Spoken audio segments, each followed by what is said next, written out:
Shay's Bridge. You're on the air for Facebook, so just as a test. Okay, we are on the air for the Facebook page for AOTV, and we welcome you. And our coverage is going to begin shortly. So again, I got a friend down in North Carolina who wanted to know if we had a Facebook feed live. So at some point during the parade coverage, I'll text her and say, hey, you can see us on Facebook. Well, I gave the streaming to my captain in Vermont. He's going to watch it. That's right. Yeah, I got my sister in Virginia. She streams it. Oh my God. Yep. It's like a worldwide thing. Yeah. Maybe Charlie Burns will, Texas. Oh, that's right. Did we zap him? I don't know. No, Got my sister, my older sister out in Michigan. They stream it. Really? Yep. Oh yeah. Well, to watch you. All the and see all the what you do local every year. that were locals. One's in Michigan, the oldest one's in Michigan, and the youngest one's in Virginia, and they stream it, and they'll be watching it. Well, I think you're going to see an interesting race today. Of course, this has been a 2-year hiatus as we come back with this. We have lots more information coming up for you, too. So we hope that you'll stay with us on AOTV, Channel 13, and on WVAO LP AFL 105.9. Okay, hello. All right, here we are in AFL, ready for the race. Testing 1, 2, testing 1, 2. It's just echoing, but that's Echo. all right. One. that's what we're going to hear from the. people No, on I the think fantastic. once they're out on the field, I don't think so. I think it'll be much clearer I hope it without is. an echo in there. Echo. Like sounds Yeah. like Snoopy's mother, Charlie Brown's mother. What? No, it was. Doesn't sound like that. Charlie Brown's No, mother. what was it? Was it?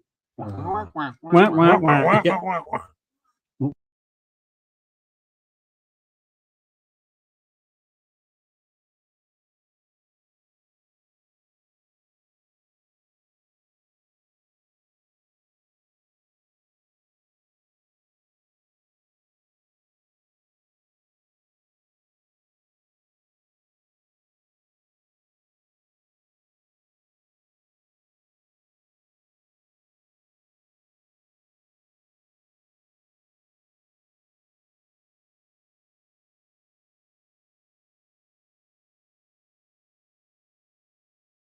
And good morning, and welcome to the coverage of River Rat Race 2022.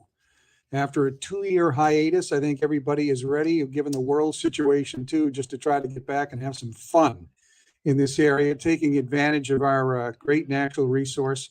The three of us sitting here, and Dean Collins to my, well, he's right here, Jay Dean and Roger Ballard. We welcome Roger with us too. Between on either side of me, I've got more experience and information and insight than you can shake a stick at.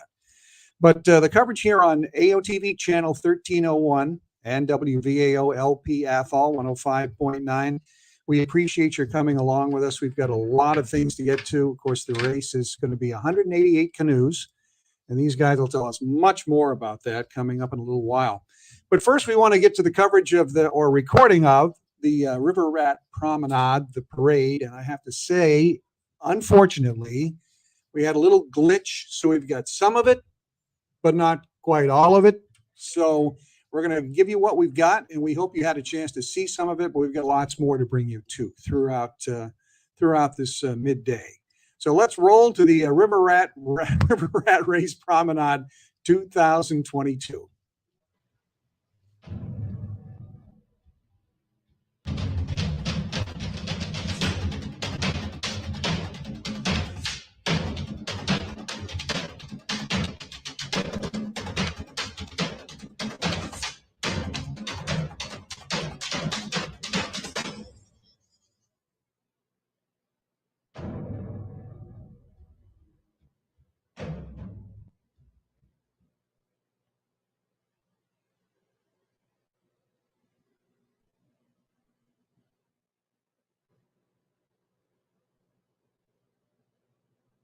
This is somewhat of a historical occasion in that this is the first live broadcast on Athol Orange TV, and I hope you're all sitting here tonight. So it's going to be some different coverage, and many thanks to AOTV and the many volunteers who are putting this spectacular on division next year. Yeah.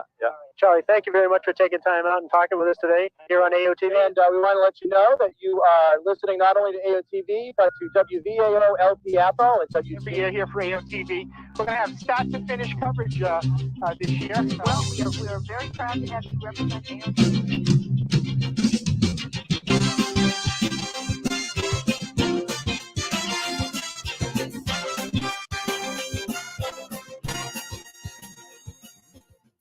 AOTV and WVAO proudly present to you the River Rat Day Parade. brought to you in part by local businesses. The gold sponsors are Girardi Distributors, Ron's Fuel, and Mack Family Funeral Homes.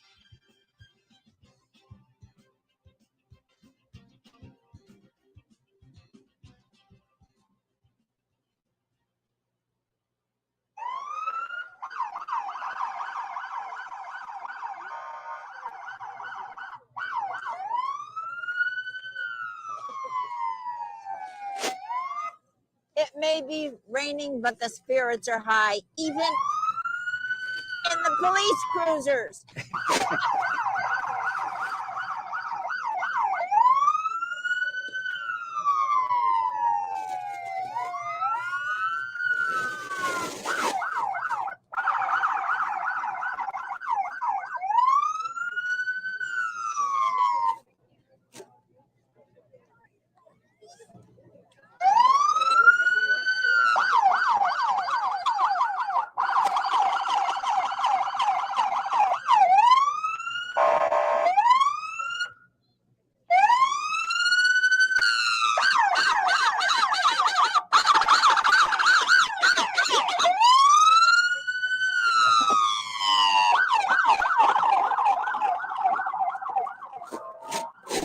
I'm glad that's gone. There we go.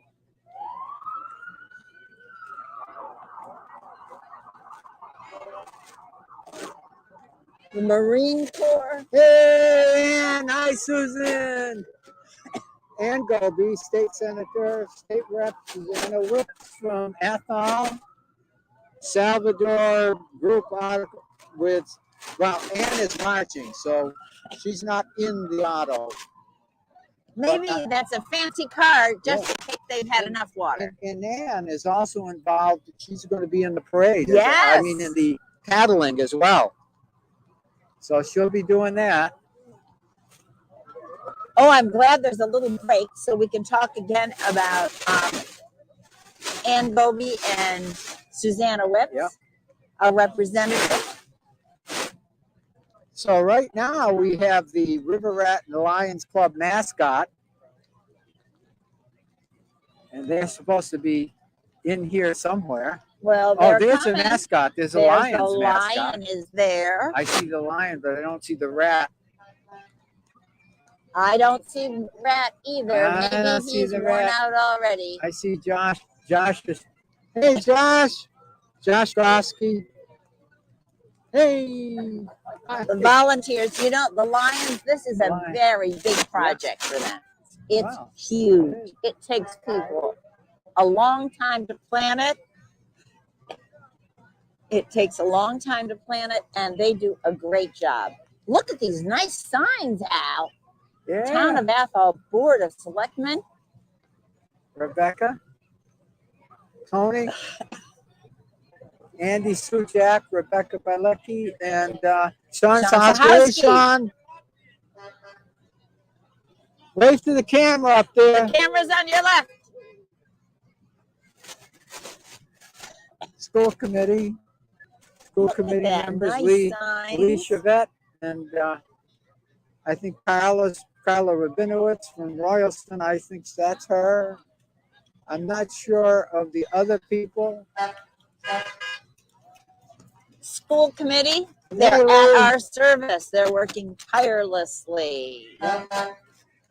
And here's not sure what this is. Not sure who this is in the car. DPW, it says, no, more the Orange. DPW crews are coming. And they have done, we talked a little bit about it, they've done a remarkable job. Town really looks good. DPW vehicles, right? Orange board. Oh, that was the orange board of selectmen, I guess. Oh, In the black car, but couldn't see who it was. And then we have DPW vehicles. There's one good thing. It's raining, so this is sticking right to the this car is door. good, That's Al. good. This is good. Yeah. And those are the youth development. And they've helped out. I Carrot, know they've helped out with Little League too. You know, Little there's- League is there. They've there's all done so sorts many of programs that youth development, family development, and all. Over there. So you can see it. And they're helping in so many ways. And did you know the Y is really 2 locations now? Yeah. The Y is in Athol, downtown Athol, and the Y is in Orange. Yes. At the Orange Innovation Center. So let's see. That was Chuck Stone Little League. It looks like they're coming. Is this the coalition? Wait a minute. This is North Quabbin Community Coalition. This is okay. So the Little League was in with the YMCA. Okay. Yeah. Okay. And the coalition puts all the organizations together. It's not a great day for the block party, but they're going to do the best they can with what they've got. They're hoping it'll stop. First year for that block party. It's going to be at Fish Park. It's a family-friendly event. Oh, the dinosaurs coming. Here comes the big puppets, right? They call these ARRSD big puppets. ARRSD big puppets. That's from the community coalition. Right? Or is this a coalition? Okay. All those, look at that giant caterpillar. That's a beauty. Yeah.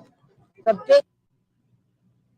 The preceding program was brought to you in part by local businesses.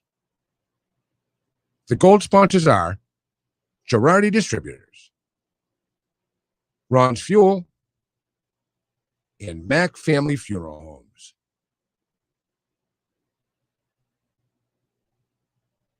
See, this is where that was right there. Did you like that shot? That was not a great shot. Yeah. Going down the river Right. with a That's a cam, with fantastic the shot. pro cam, whatever. I always thought that we used to should broadcast it right in the Oh boat. my God, wouldn't that be something? Get 2 good paddlers, get Lloyd- right in Lloyd the middle. Stevenson, I'm trying to figure out the female he paddled with. He had one in. They went over 100 yards past the bridge, and they hit a branch, and it totaled his go. Crazy. I felt Well, so welcome back. We are on AOTV channel 13 and WVAO LP Athol 105.9. And we welcome you to coverage of the River Rat Race 2022. Again, we just got kind of cut short on the parade. We apologize for that, but sometimes you got a lot of rain, and sometimes equipment just doesn't like rain. And I don't think paddlers necessarily like rain either. We've got a lot of things to talk about with that. But since we're on the topic, let's just go to that real quick. How does this affect racers when you get rain like this? Is it I don't think it's often. rained that often, right? No. Over the years. I like I spoke earlier. It's rained before the race, but Right. it's during the 17 years that I've done it. Never got caught in the rain. Rain before. This ain't gonna affect the good guys. I mean, depending on how hard it is raining, but Yeah. you know, your regular standard paddlers, they're going to be fine. I mean, if it was really hot, you might welcome it to a degree, but Well, yeah. In this case, you don't have to worry about overheating or anything like that. No. So that's a good thing. You know, like you said, the last 17 years that I've done it, where it's been 60, you'd rather have it like this because you're going to get warmed up, Right. probably quarter way, halfway down, then they're going to turn it on. You know? Well, again, we welcome you. This is Jay Dean along with Dean Collins and Roger Ballard. We welcome Roger. This is just, there's so much experience and insight here. We've got so many topics to cover. We're looking now at, they're getting ready. They're putting it in some of now? them are. Wow. Yes. Because we're about, an hour and 15 minutes away from race time. So since we got the shot, Yeah. so they're going to be Remember, we're on lined the up radio here. too, so try to Right. describe Yes, a little bit right. as best you can. Radio too. So we're looking from the bridge of the start north, and to the right is kind of a little cove there. So that's, you really don't want that number, right, Roger? Like 1 through 15 or 115, 1 through 15, 1 through 20. They've in the past they've tried to move it up a little bit since they put the dock in, which is good. And the thing that is the eddy in there, the water swirling. Your boat, when your cannon goes off, you really don't get a good start. You kind of want to be between, I'd say, 20 and 80. 100, you're around the bend a little bit. Right. But 20 and 80, you're straight right out. Depending on the start, obviously, if you got inexperienced people around you or experienced, everybody's going to try to pick a groove, pick a slot, opening. But most of the time when that cannon goes off, usually people try to stay middle or right. Middle's obviously where the current is. Now, we talked about water. Can you guys speak to that? I mean, I know that they raise the water up, and it's up at the Birch Hill Dam, right?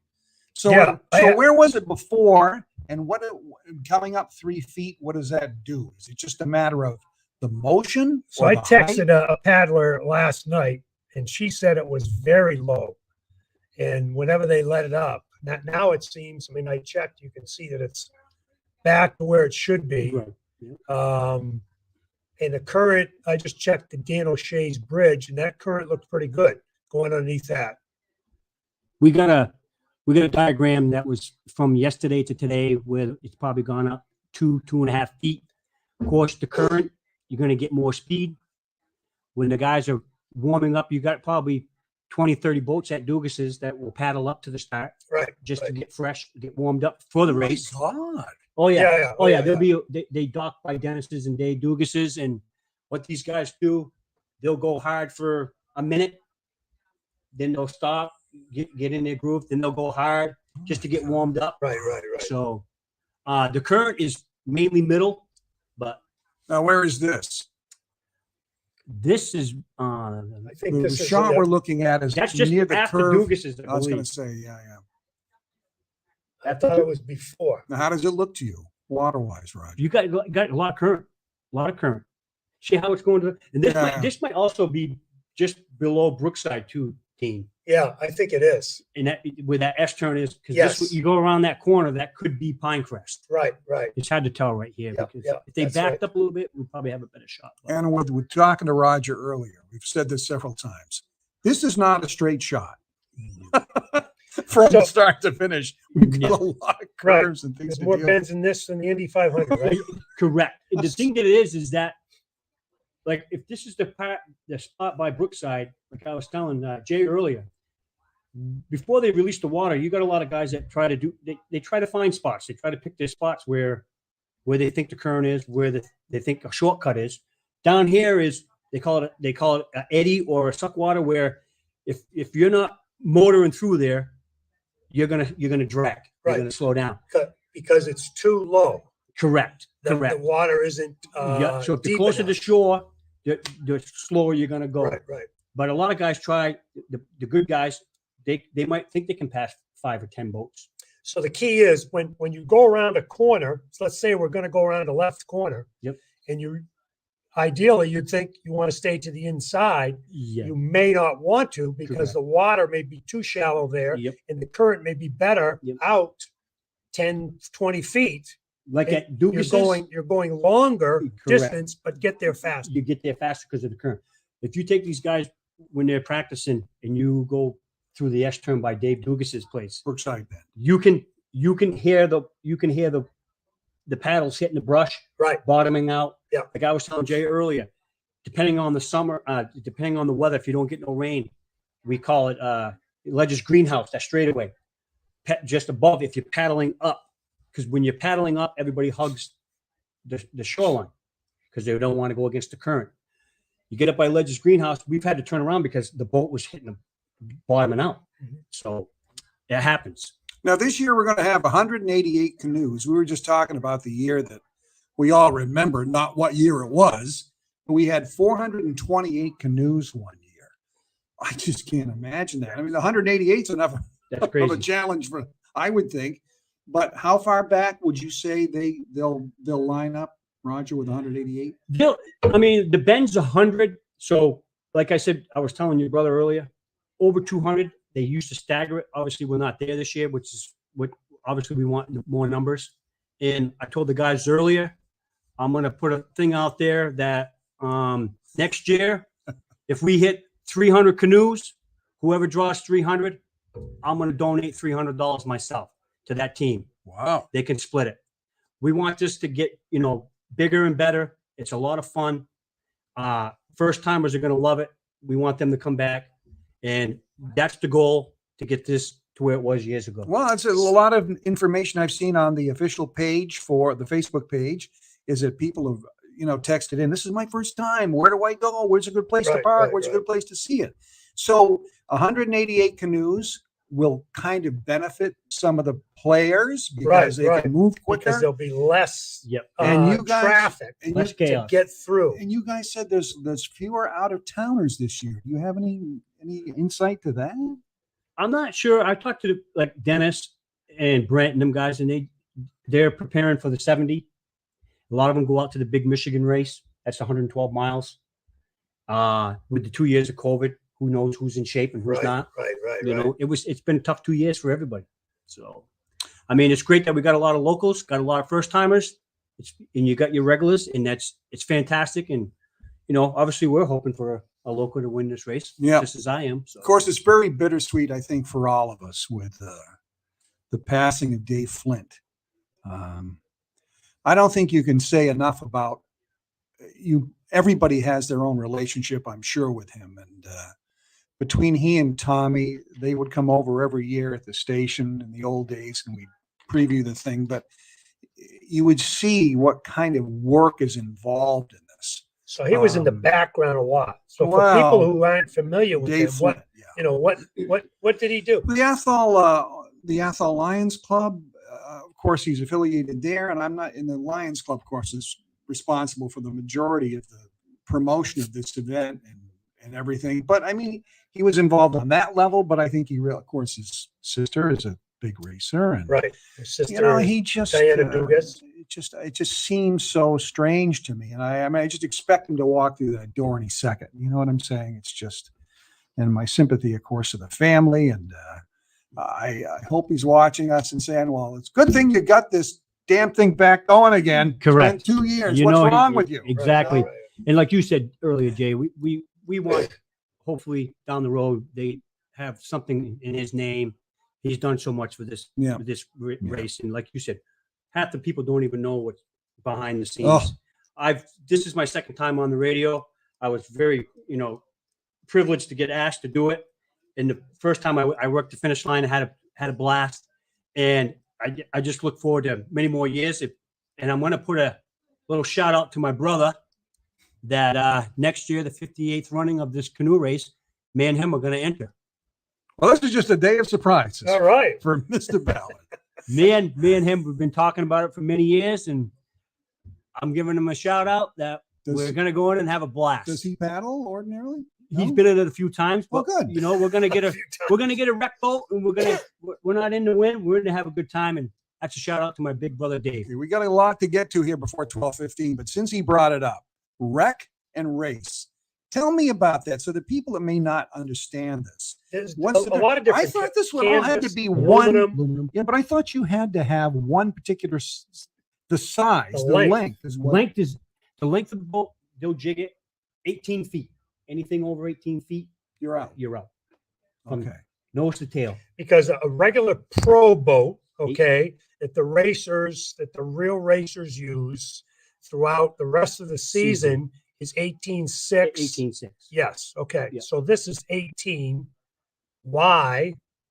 Probably goes back in the history, but so you have to have a specific rat race boat. Yes. And I know some people that, in fact, I think Bill Ellsworth, people have gone to him and say, "Hey, can you cut my boat down 6 inches?" Yep. I'm sure originally when it was like, let's get another bud, we hit another milepost, the size of the boat and the way it didn't make a tinker's. Right. When it first started, yes. So anyway, all right. So why would you want to use a boat that's heavier?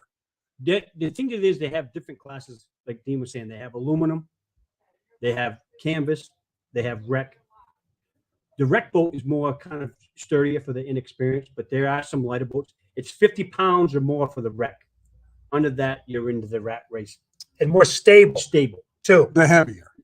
The heavier, the more stable. The body's a little bit wider. The height is a little bit higher than your regular rat race boat. Of course, like what John and Brent are going to be in, and Dennis and them guys, that boat's probably 22, 23 pounds. Wow. A wreck boat's 50 or more. Wow. Your aluminum boat that I paddled in was almost 80. So the difference, like if say me and you were going to go do it, we wouldn't want to use a pro boat. Okay. We wouldn't want to use a pro boat that weighs 23 pounds. It's very tippy. we'd want something that's stable. And you because know, I'm we're not tippy already. used to. Yeah, we could. Yeah, okay. So people, I know that some of the people that have been doing it for quite some years, and they backed off. Yep. Instead of the pro, because they just haven't been doing as many races, and they're not as comfortable. And that, a lot of it is that. But for some of our people who, some of our racers today who are going to use racing boats, am I saying it right then? A racing rat boat. Yeah. So with their experience, and the lighter weight of the boat. Yes. Like all of these people that we have, you know, kind of like our contenders to come in first place, they would have the racing rat boat, right? Correct. Yeah. Playing devil's advocate, is that fair to everybody else concerned, or is it? Well, that's why they have the different categories. That's why they have different categories. You know, they have, you know, you got your mixed, you got your women's class, you get the mixed class, then you got your regular rat racing class, where them guys, those boats just cut through the water like butter. Like today, with that rain today, your experienced paddles, it won't affect them one bit. You know, they're gonna, you got, like, from looking at the numbers, we got 2 different packs of experienced paddlers. So there's going to be a lot of back and forth. Who's going to lead that pack? You know, you got Brent down there with Zavro. Then you got the group back there with Adam and Tommy Ellsworth, Nick Lysick. So who's going to be the leader of that pack? So when you get in the pack, it's like following a draft. All right, we'll let the first guy get tired and we'll ride a wave. They call it a ride a wave. It's like drafting in racing in NASCAR. And some of them don't care for that, right? Hey, we're in the front and I don't want to be in the front because I'm using all my energy and you're sucking behind me, and you know you're only using half your energy. So they may back off, and then everybody keeps backing off, you know. So it's very strategic when you get a group that are fairly close. If you have that group of 5 or 6, say, hopefully, like you were saying, 10 boats at the end of that last mile, it's going to be awesome. Yeah.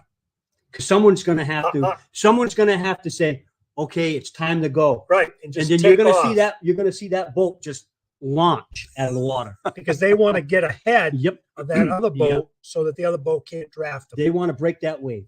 Wow. So, and I think that's what I'm predicting. I'm predicting a photo finish. Well, we've got another 15 minutes. We're going to go through this in just a second. But I told my friend Dean here the other day, I think this is the 37th broadcast I've done of River Rat Race. That's awesome. But my point in saying that is that it is 35 minutes of organized chaos, and I get that. But it's amazing as the technology's gotten better, and we can cover it the way we do with AOTV and all the spots that we're going to see. You get to see how quickly that happens, you know, and what each point where we are has a different set of idiosyncrasies to it. You know, as Roger said, there are turns and places, and Roger referred to one as Dragwater Cove, which is right at the beginning. We'll talk about that in a second. Just to make everybody happy, I want to make my friend Bob, happy.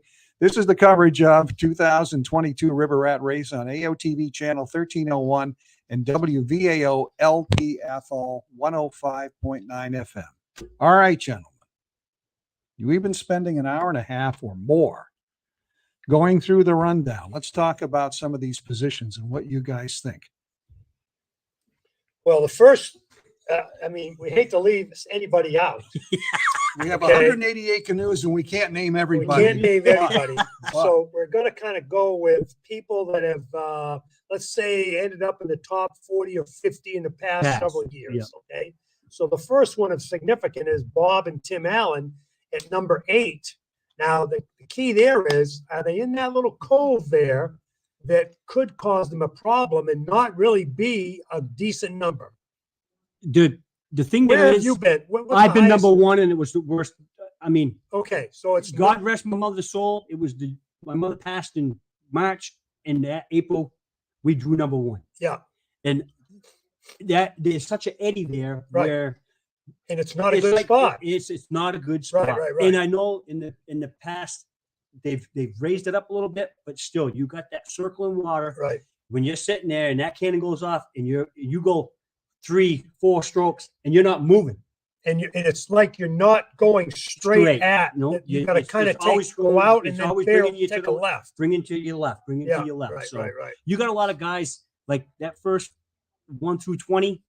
They go, oh yeah, I got a great number. Yeah, Right. but you're in that tough water. Right. Well, was 8 okay? No, I don't think so. to be Yeah, honest I with don't you. think so. I either. think So we got Kevin Boss and Andy Hall at 18. So they could be They're right on on the the edge verge. there. Yeah. And then we got a stretch Well, of that's Roger's pick yeah. to finish Okay. first. So Yes. then we got Dave Dougas and Steve Talbot at 26, Jerry and Gus Midori at 35. Our first significant mix of Tom Payne and Sandy Saperchi at 37. Dylan Kirk and Luke Mercier at 42. Another couple of mixed, Travis Wheeler and Teresa Wheeler. And then Joe Sumner, Michelle Swan at 51. So they're in really good shape. Yeah, and that's like The top 50. I look through like 30 to 80, 40 to 80. I mean, like where Brent is and John, they're gonna get shot out of there like a cannon. Yeah, there's the next group of 6. Jason Gauthier Yeah. and Lechtenberger at 58. Yeah. Ryan and Ken Goodwin at 63. Bob Zavrel and Jeff Schultes at There's a name. There's a 67. combo They're gonna right be now. tough. Okay, right beside him, Brent Lysak and John Berry. I mean, there's 2 outstanding teams right there in the 60s. So they're going to be in good shape. Then you Okay, got- real quick. Yeah. 66 and 67. Where does that put you in the starting gate, and is that good? That's good, but like I was talking to Brent, out of them 2 boats, who wants to be the leader? Right. Who wants to burn the energy? I know Brent and John, and I know Brent. When that cannon goes off, Oh. he's not gonna worry about what they're doing. Right. He's gonna be looking at 18. Where's 18? Boston Hall. Yeah. Where's 18? Right. Where's Jason and Jason? You know, like them guys, I'm not sure how much time they got on the water. I believe Brent and John got quite a bit of time on, which is always them guys. But like you said, back at 115, you got that second pack, Dean. Yeah. You got some experience back there. We got at 102, Will Stevens and Justin Campbell, youngsters. 115, Adam Jelinas and Patrick Madden. Then you got Tommy Ellsworth and Tim Garland at 117, right beside them. 119, Sanderson and Valdor. Matt King and Eddie Uvar at 120. Nick Lysak and Doug Howard at 121. 3 of them right side by side.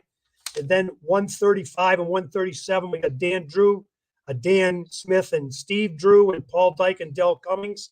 I mean, there's a couple of packs. Then you got Emmer back there with Jack at 160. You got the local boys, Bill and Tom, Bill McDonald, Tom Carey. Joe Shaughnessy, his 47th year racing. I think it's fantastic. I talked to him last night. Don't forget, you got Al back there, Al Shaver and Bruce Lee. Miller boys and aluminum canoe. And then you got Dennis and Dale. 188. And I'm putting it down. I told Dean they're coming in the top 10. All right, we'll see. Well, So you one don't- thing I forgot is Val Hamlin and Diana Dougas Oh my sitting at gosh. 33. That's Yeah, a great yeah, number yeah, for yeah. them. Now they're in a wreck boat, but they're gonna jump out there in Oh. front and have a good start. Yeah, they're in a good spot. They're in a good spot. And their competition, Vicky Cummings and Pam Fitzgerald at 156. Yep. So they'll have a good start on them. They're gonna have For to the- what? for the Is that wins. 120 canoes to catch them. You never know. Them girls are tough. They're tough. I paddled against them many times. Now, can we talk a little bit about the spots where you're going to be seeing? We'll describe it to you as best we can as we go on in this when the race starts. We have reports coming in from again, I'm not sure exactly where we are under The first one's the trestle. on the trestle. Trestle. So by then, chances are we should end up with 10 boats out there that are going to be contenders. Now, there may be some others that maybe won't have a chance to win it. Yeah. It still may be in the competition in Yeah. that area. because you never know what you're going to run into there. But we should see, like Roger mentioned, Kevin Boss and Andy Hall should be in that front pack along with all the others in the front, Hamlin and Dougas and Talbert and Payne and Saperchi, a bunch of those should be right up front because we've got a lot of great paddlers in the top 50. So by the time they hit the Daniel Shays Bridge, we have a shot there. You guys can tell who it is by the way they paddle. We should be able to. We should be able to do it. But by the time they hit that point, that's pretty much the position the they're going to be contender in. should leave the rest of the pack. Yep. And that's about the halfway point, they call it. We used to call it. I mean, everybody's called it the halfway point. And like you said, if you got a pack of 10, they're going to cruise, especially if everybody's holding their own. If like you said, they know when someone's coming. Yeah. They know. Everybody's chirping in their ears and, hey, we're on your left, we're on your right. But when you got them 4 or 5 boats drafting and saving energy, like I was talking earlier, I think that last mile is going to be incredible. Yeah. They come around Mike's place and you get that home stretch. Like you said, I hope it comes down to a photo finish. And we'll have to wait and see what happens. At the Daniel Shays Bridge, you've come along, 2 major curves you've come through? Oh, yeah. Or more than that? Yeah, there's one curve before you get to the trestle. Yep. Right? You got the little straightaway after the bridge at the start. Then you come down by the treatment plant. You got a big S turn there. Yeah, yeah. Then you get the straightaway at the Ledger's Greenhouse, I call it by connections. And then you hit the trestle. Trestle's tough. Yeah, if you got 40, 50 boats in a gaggle, you got to pick a side. Well, there's an island before that too. Yeah. And some people go on different sides. Yep. And then after the trestle, there's a little tiny island you can get messed up in before you take that right hand. A lot of people tend to go to the right because you got a lot of current going through there. There are eddies, but they're small ones. And like I was telling you earlier, when you get past the Daniel Shays Bridge, we get on Brookside. They get the rock, they call it during practice, the rock. It's the height of the water. You go by there, that rock will be sticking out 2 feet. Today it's underwater. Oh, so you can see it, but if you ride that, find where that rock is. Like I was telling your brother earlier, you find where that rock is, and with that eddy, it's like getting a shove. It's that water so powerful, it'll push you ahead. It's like someone giving you a launch. Wow. Yeah, it's down through there. Then you got another S turn right after Brookside before Dougas's. Yeah, yeah. And you got that little short. It's not. I don't even call it a straightaway before Dave's place. Yeah, it's probably 50 yards. Right. You know, just enough to kind of line up. Then you get to Dave's place, and that's where that suck water comes involved. You know, that's the technical term for that. Yes. There's no other way to describe it. It's like a vacuum. It's like it does. Them guys will take a wide swing, like Dean was talking earlier. It seems like you're going the long way, but it's where the current is. Everybody wants to be in the middle. That's where the current is. I can't imagine, because you're going 5 miles with such intensity. But once you're up towards let's say you've gone past the old boat launch, is it just like you just kick in? I mean, I don't know. I can't imagine. I'd be so tired at the end. Everybody knows where the mile markers are. So, like, we used to do it right before Mike's place because I always had a big crowd there, and of course, you want to show them what you got at the end of the race, and this and that, you know, because I come from a very large family, and you got a lot of friends that hang out there, and you hit that last straightaway. It's a great feeling, but you're going to see some guys that are going to be. Someone's going to have to make a move. Yeah. Right. And then you're going to see the training kick in. Yes. Okay. You're going to see who's done the training over the winter. Yeah. Is the one somebody might leave somebody. Yep. Or somebody might drop off in the pack of 5 or 6, something like that. They know them guys. Like I was telling you, they might not see them, but they know they're there. Now, what's our average time? 35 minutes or so? So the last one I think was 34. I think Schlemmer and Lefevre had 34:18. He's an animal. And those guys were really good. So I talked to a few guys. They were practicing, and I asked them, you know, Trevor, he's just the kid's a beast, and I call him the motor. He just it's incredible how powerful he is and how he can move a canoe. And I talked to John. I talked to Eddie Ugard this weekend, and I said, you know, if we had 250 boats and he started last, what would he do? And they said he'd win. Yeah. I go, what about, okay, so I said, what about 300? They go, we'd love to see it. Yeah. Because he's never had a bad number. So the thing is with him, I mean, he is small. He's the perfect paddler because you want to be small and light and powerful as heck. You know, you don't want to be that heavy. Yeah. So, yeah. I look to see Dennis and Dale do good though. Well, today. I really do. I think that's, to me, I don't know about anybody else, but just even when you're coming in from the outside and you're aware of the fact that maybe they are the, you know, that they have the history that they have and they got the last number, something's going to happen. Something exciting is going to happen with them. I mean, they'll top 20, top 20. Yeah. Oh, I said top 10. Top 10. I'm saying top 10. And they're going to, what are you phoning your bookie? No, I'm going to see what they did the last time. I'm okay, thinking, so last time they ended up number 10 and they ended up 10th. Oh. Yeah, but there's an incentive here. They're starting last. Yeah. Oh. They got. Do we have an award or a trophy for that? Yes, Oh, yes, okay. the most canoes passed. So that's going to be, because I think Isaac and Barry won it last time. it's either going to be between Dennis and Bruce Lee and El Shader Yeah, for that. exactly. Yep. Because they're back there. I mean, I was hoping last night when I heard the numbers drawn that Emma had a shot, but when I heard Al and Dennis, they're going to be tough. Like that mixed team there, 160. I'm going to predict. I'm going to say maybe they'll be top 20. Oh, absolutely. Top 20. Oh, She's a beast. On screen right now, we're watching some There you folks go. getting ready. There's Dennis and Dale right there. There they are. Yep. Now where?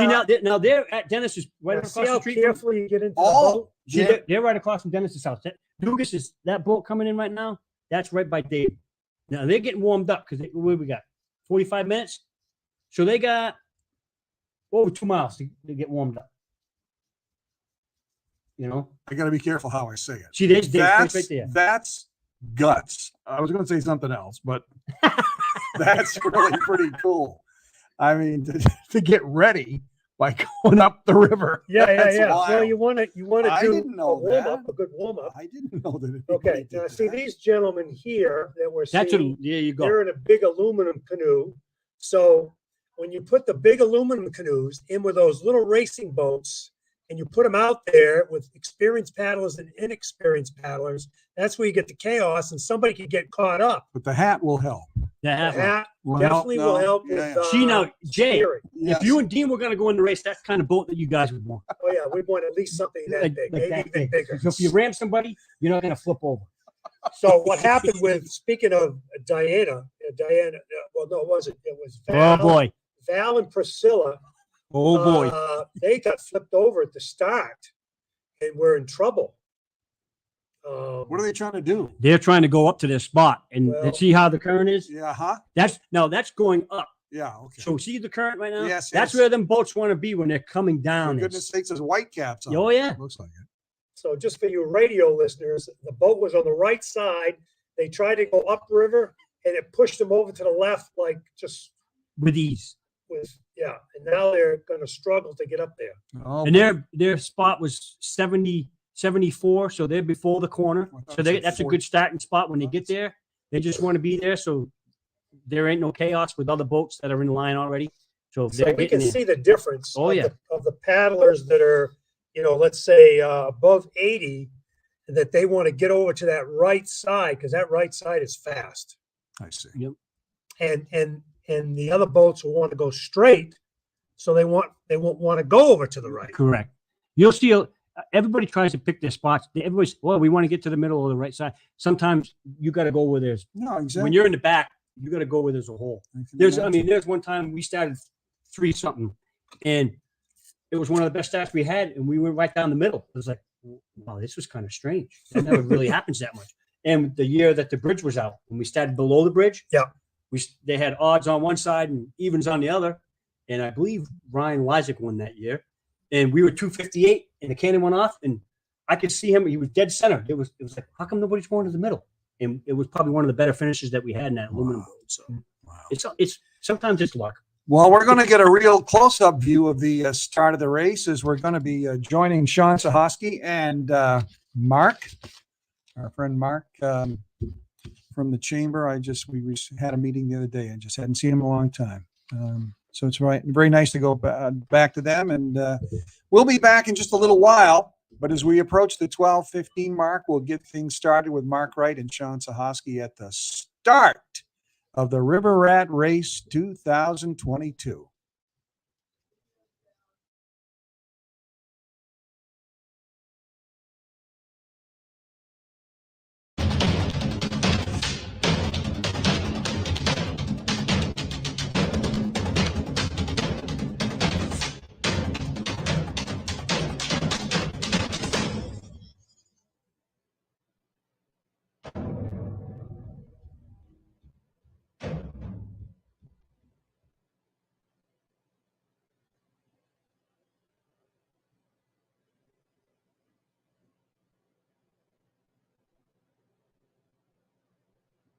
This is somewhat of a historical occasion in that this is the first live broadcast on Athol Orange TV, and I hope you're all seeing it tonight. So it's going to be some different coverage.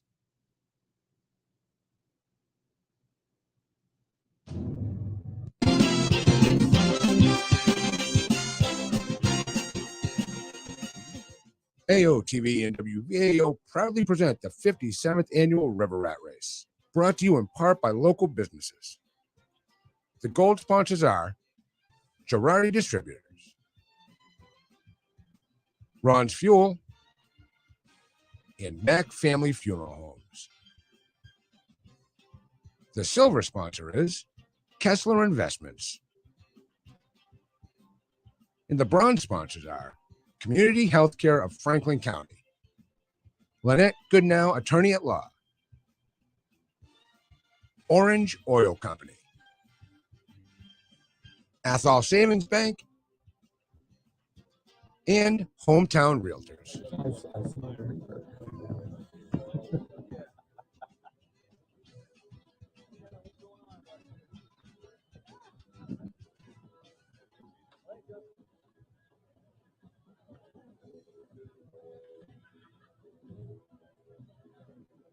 Hello and welcome to the 57th annual running of the River Rat Race Spectacular. My name is Mark Wright.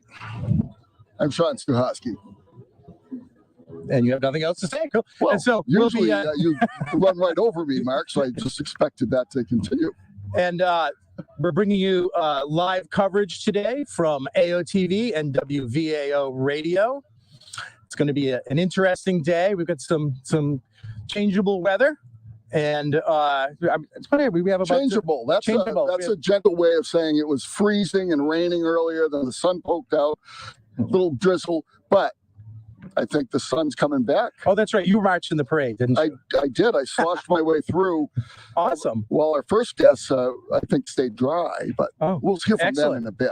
Excellent. So, do you have the canoe count, Sean? How many canoes do we have in the race? 100 and about 188, if I have the right number. Really excellent. Pushing 200. We have not recent winners, but we have some winners from the past. They're down in the field a bit, in the middle of the field, and it'll be interesting to see. For example, Bob Zavril is running. He'll be running in I believe he won first in 77. His last win was in 2001, and he's down there. Oh, I love these papers in position 66 with Jeff Schultes. That's a good shot. That'll be interesting. Yeah. So obviously it's the 57th running, but this is the 59th year of the River Rat Race, because we all know that we missed 2 years of everything. So welcome back from the pandemic. And the river is streaming right along. The Army Corps of Engineers have done their usual magic and raised the level quite a bit. So the river's fast, it's wide, and we're looking for a good race. So we want everybody out there, of course, to enjoy themselves a great deal. But we also want you to stay safe. And speaking of that, we've got here on the Athol side a couple of folks who help us keep safe.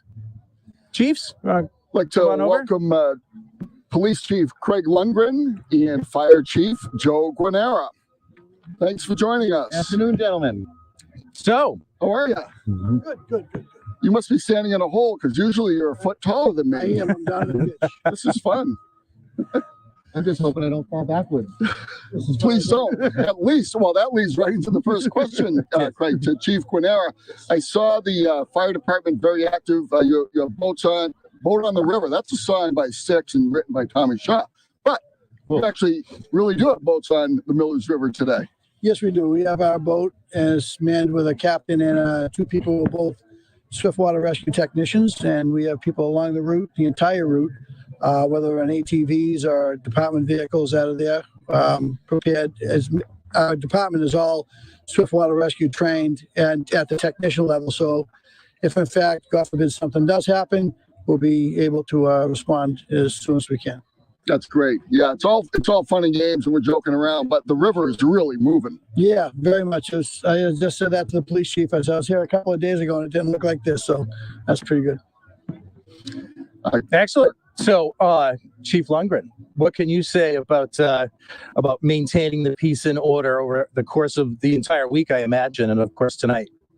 Actually, so far, so good. This has been one of the better years as far as safety and everyone behaving. Drove through the main street at the carnival last night, and it was mobbed. Not a single call. There was no problems. So far, so good. Everyone's behaving themselves. I think they're just happy to be back. Excellent. I imagine that. And we'll hope that everyone will continue to behave themselves throughout the course of today. And well, do we also have races tomorrow? We typically have pro-ams tomorrow? Pro-ams tomorrow in the middle of the day. But before we leave that topic, Mark, I have to ask the chief. I mean, you were the chief in Orange, so you've seen the start of the race, you've seen the end of the race. I'm just curious, any war stories or family stories you wish to tell us? Not many that I want to tell on AOTV, okay. But I will tell you that over the last maybe 10 years, it has gotten so much more family friendly. The problems that we had in the early 80s, we haven't experienced that since then. As you know, there was a big riot when they used to have the River Rat romp. I shouldn't laugh, but yes. That was absolutely horrendous. Yeah. The other thing that's gotten better is, I don't know why, but there's been less canoes. When you have over 400 canoes, which they have, it is really difficult to get them all out of the landing at once. They get bottlenecked. They take the canoes and go across the road, and cars are trying to get through. But the organizers on the Orange side got it well in hand. The last 10 years, I would say, has gone very smoothly, much better. Excellent. And just quickly, you mentioned something about a riot or something. Wasn't there a band that played? Isn't there a photo maybe that has someone in it? Everyone asked me that. That actually wasn't the year of the riot. That was the year prior. But I will tell you something funny. The year of the riot, I had just got hired for the fire department, and I was the only one at the station, and they called me down with a pumper. That's how bad it was. They were closing crowds down. Well, there's a story we're waiting to hear. And we don't want anybody to take any ideas from that. But thank you very much. I know you guys have do you have anything else, Sean? Well, Craig is not the only drummer. I understand, Chief Guenero, you're a drummer back in the day. Back in the day. We'll leave it at that. Back in the day. Paid my way through school doing it, so that's a good thing. That's pretty cool. Did you pay your way through school, Chief? 2 drummers, and one that started on the police side and went to the fire, and another started on the fire and went to the police. That's right. We have a lot in common. That is so great. Okay, yes. Everybody's a drummer. Thank you. But thank you very much for all that you do. Thank you for your service today. Thank you. Thank you. Thanks for joining us. Yeah, I'm looking at my director, see if we have some time, how much time we have. We have a thumbs up time. I was going to talk about something and I just momentarily forgot, but we do of course want to mention, and we'll be mentioning it throughout the broadcasts, that we all know that unfortunately Dave Flint passed, the big cheese. Yep. And coming up, we're going to have a roll-in coming up momentarily as a tribute, and we're going to see that right now.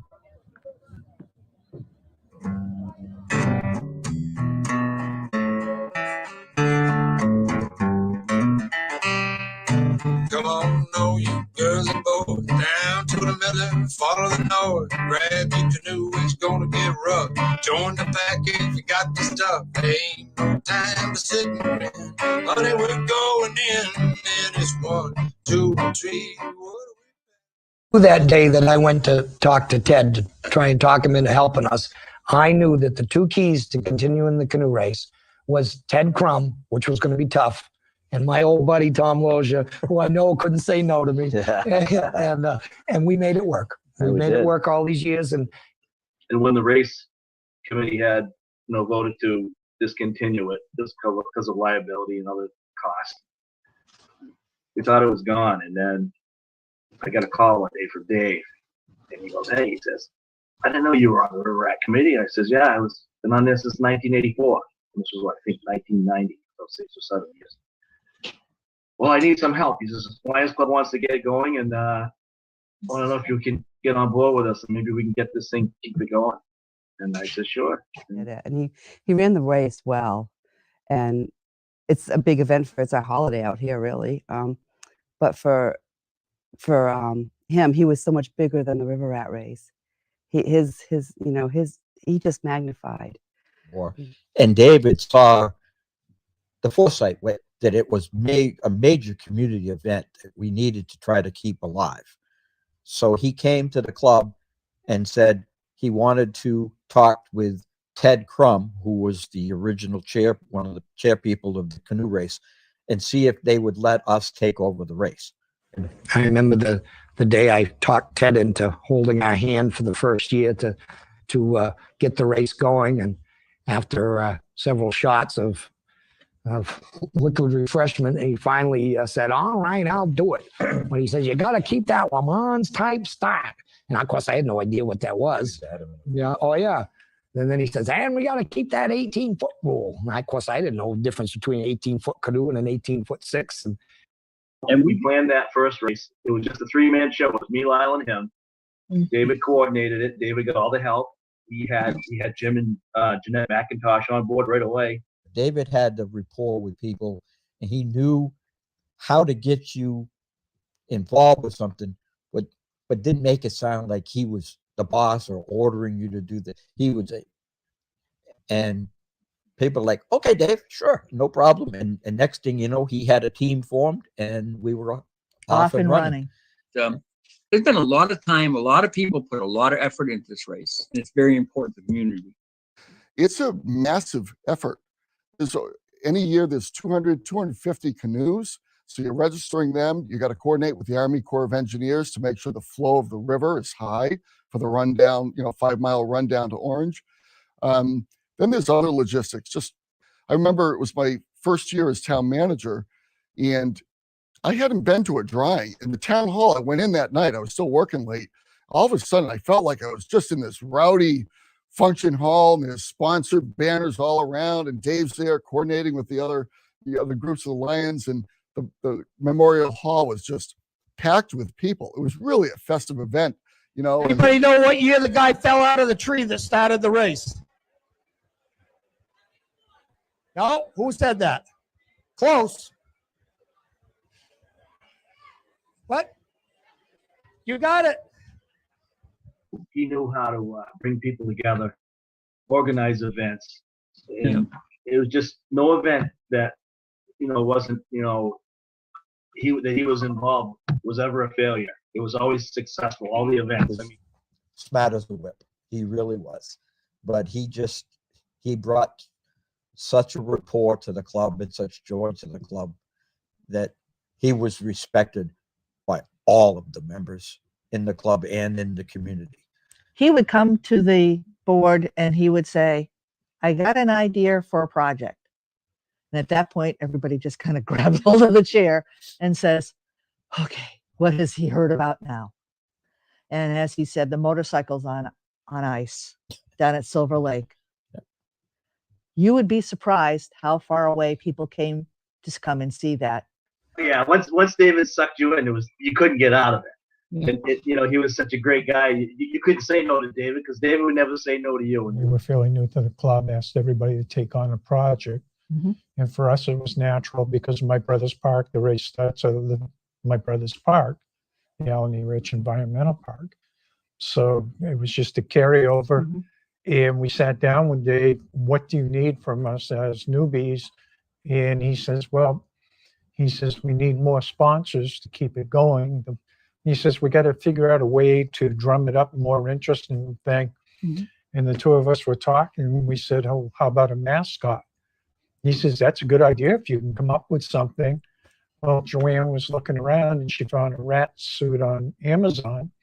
And she says, how about that?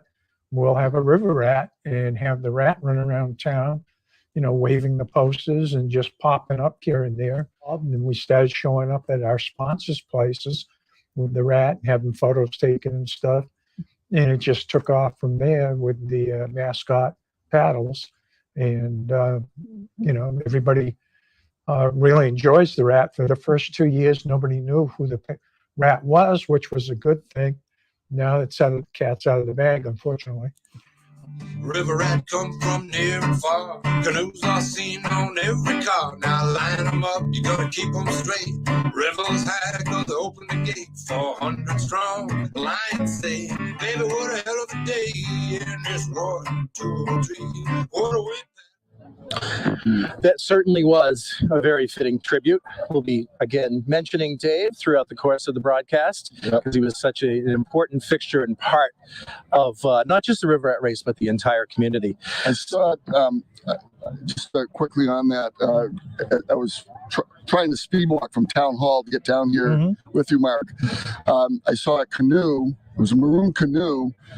Canoe number 1, I'm not sure it's in the race, and Dave's name was on it. It just brings it home. Yep.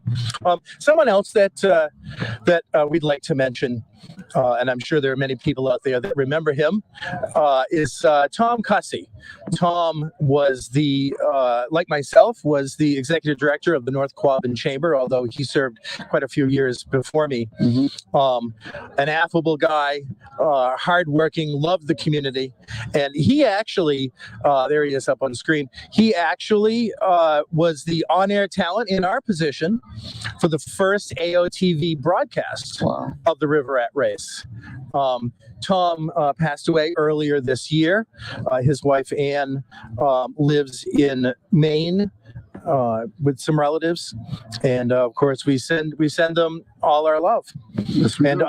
Didn't you tell me that Tom Cussy back in the day actually hired your band? Yes, he did, and he was a very affable guy. And boy, it was decades ago. I got to be honest with you. And we played on a flatbed in downtown Athol, and I thought everybody liked the band until a window went up somewhere by the Pequog, and somebody said, "You guys are too loud. Shut it down." And we just smiled and kept playing. I'm sure that had absolutely nothing to do with your quality of playing. Hopefully not. No. And of course, again, we can't say enough about Dave Flint. His memory certainly lives on, and I think everybody here is thinking about him and his family. I believe his son Matt, I could be wrong, but I think he's on cannon duty today. He has been in the past. And they're just, his time with the Lions Club and with every single other thing that he did for the community was quite amazing. What I remember about him, and I've been in the community 8 years now, so there are others that would know him his whole life, like Tom Lozier, who's running the race now for the final time. But what really was remarkable, and I remember this from Board of Selectmen when he'd come in and get the River Rat permits and he'd give us the weather report. I know, and that's what's on the sweatshirts today. Sunny and 65, and by golly, the rain's gone and the sun is trying to peek through even as we speak. What I remember about Dave is community-minded, just positive energy, any interaction.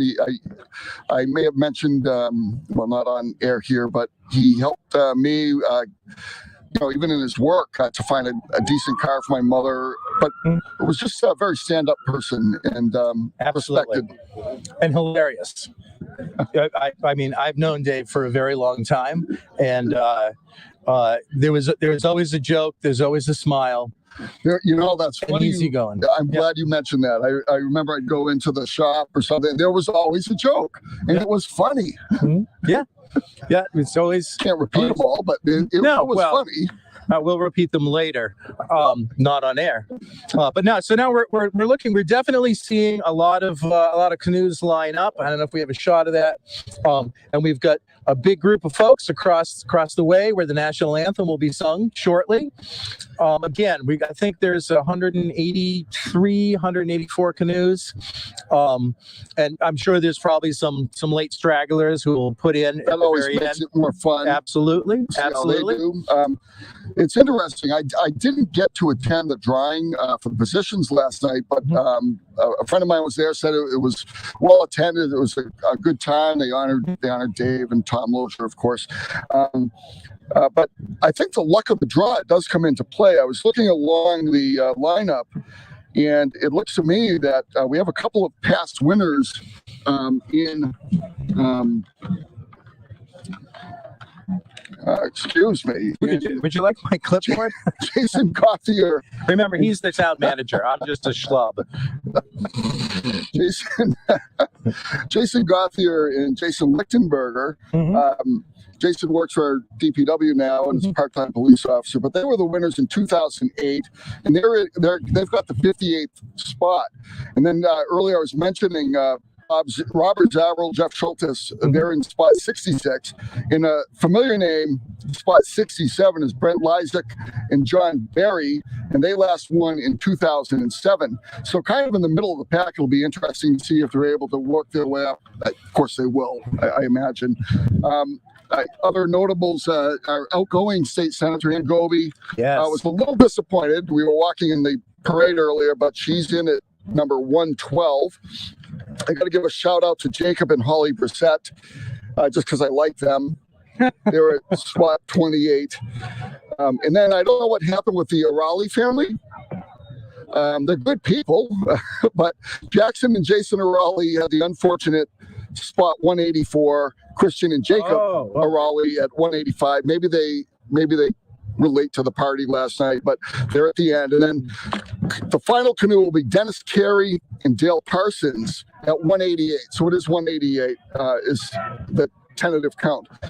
So it looks like an interesting lineup, Mark. I'm not sure how we are in time, but it is a tool town. We have Toolman in the race twice. Really? Yeah. Oh, Tim Allen. Yeah, he's in. It's either one person in two canoes or it's two Tim Allens, but he's in the 8th spot with Bob Allen. And then he's also in the 53rd spot later on. Tim Allen and A.J. Maroney, a good electrician from the region. Excellent. So, as everyone knows, this race goes from Athol to Orange. And do we remember, is it 5.7? I can't remember the exact number of miles, but there's some interesting obstacles and a little bit of sway back and forth. I know some professional canoers who have come down and said it's definitely a challenging course. And we're going to see a little flyover of what that's going to look like shortly here. But we've got some noise levels coming up. People are now definitely flooding in. They're getting excited.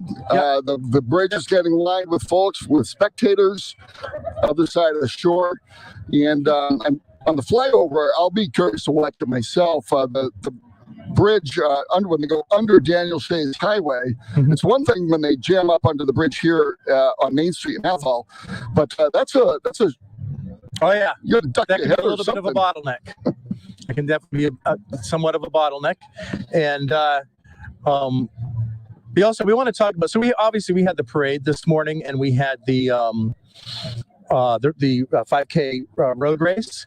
We also, the North Quabbin Community Coalition is doing a new feature this year. That's a family-friendly fun day over at Fish Park, correct? Fish Park. At Fish Park. And of course, there will be an award ceremony later this evening.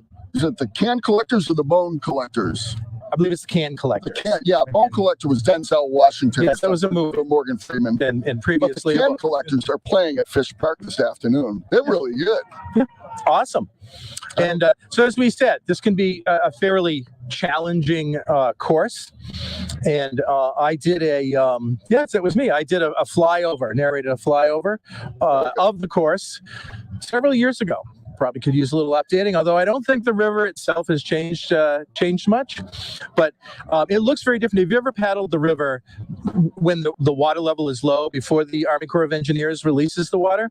Then it looks a little different when it comes up, because there's some little crests and islands that sort of disappear when the water level gets higher. So you have to be very, very careful of that. And there was one right after the railroad trestle, I remember back in the day, where when if you fell in the river, it was so dirty that you had to get a tetanus shot, that people would get hung up on that because it just didn't appear once the river level was high. And of course, because the river level is high and the water is moving faster, generates more eddy currents, and it sort of pushes you off to the wrong place on that little island after the trestle. Well, that sounds like fun. Yeah. Now, I wonder. It's fun as a spectator. I wonder if I know that the river, the Army Corps of Engineers sets it at 0 feet, or at just kind of at base level.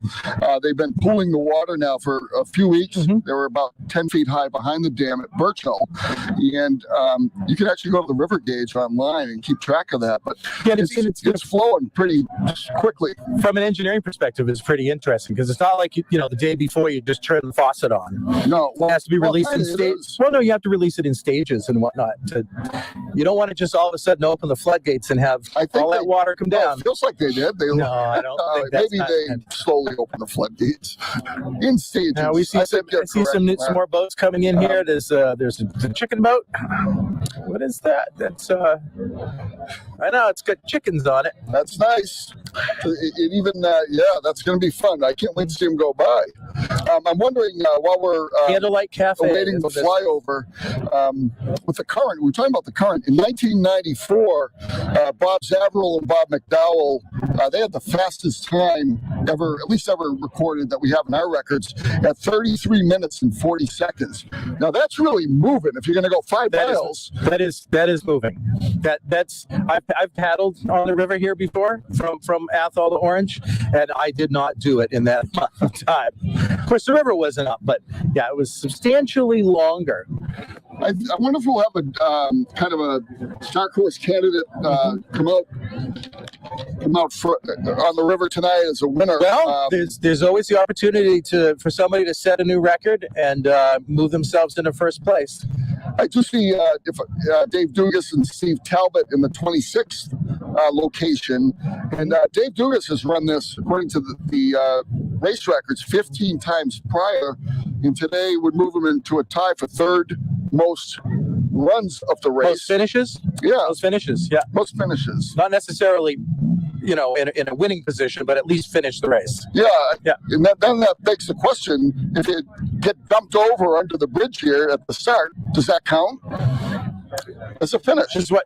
Or you're not finished. Not if you don't get back in the canoe and paddle the rest of the way, because lots of people do that. They will get dumped. If you get dumped right at the very beginning, I think most people will say, yeah, I'm going to get back in. But I think if you get dumped halfway through, you might be a little bit too tired once you've gotten yourself out of the water, dumped the canoe out, and gotten back in. But you never know. You never know. It is chilly. I will say that. Well, yeah. Water, if you're in the water, I would imagine. I mean, it's April. Do you feel that? The excitement as we see? We get to see it. People are definitely streaming. Billy Goat boats coming down. People are. Yes, and our friend who runs Billy Goat Boats, Jerry Wayland, is in the race. Oh, that's right. Yes, he is in the race. Good luck, Jerry. And we're just kind of asking my director if we have our cue in, our roll in for the flyover. Do we have our roll in for the flyover? Yeah. Okay. So we're gonna cue that in right now. We're gonna take a look at it. All right. So the Orange River race course is 5.2 miles long. The race has a Le Mans start with all canoes shoving off simultaneously at the sound of Pete Strong's cannon. The race starts here, upriver of the Athol South Main Street Bridge, and they're off. Paddling past Morton Meadows and into the first major turns and island split. Then passing the water treatment plant. Next comes the first pull-ahead straightaway up to the South Athol Road Rail Trestle. followed by another major turn and island. Racers have another chance to pull ahead in the next straightaway, then head on to the Daniel Shays Highway Bridge.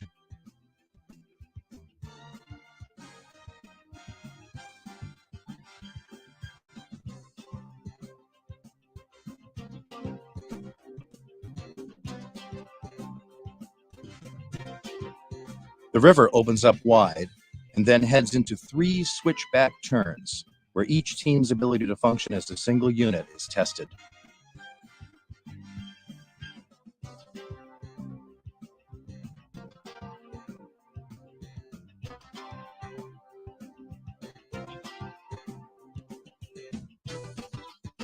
And now they pass Brookside Bend,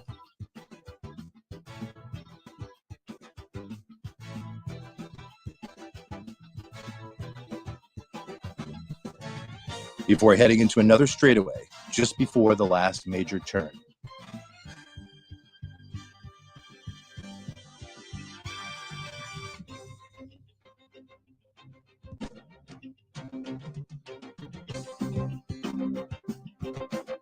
At this point, endurance is the name of the game.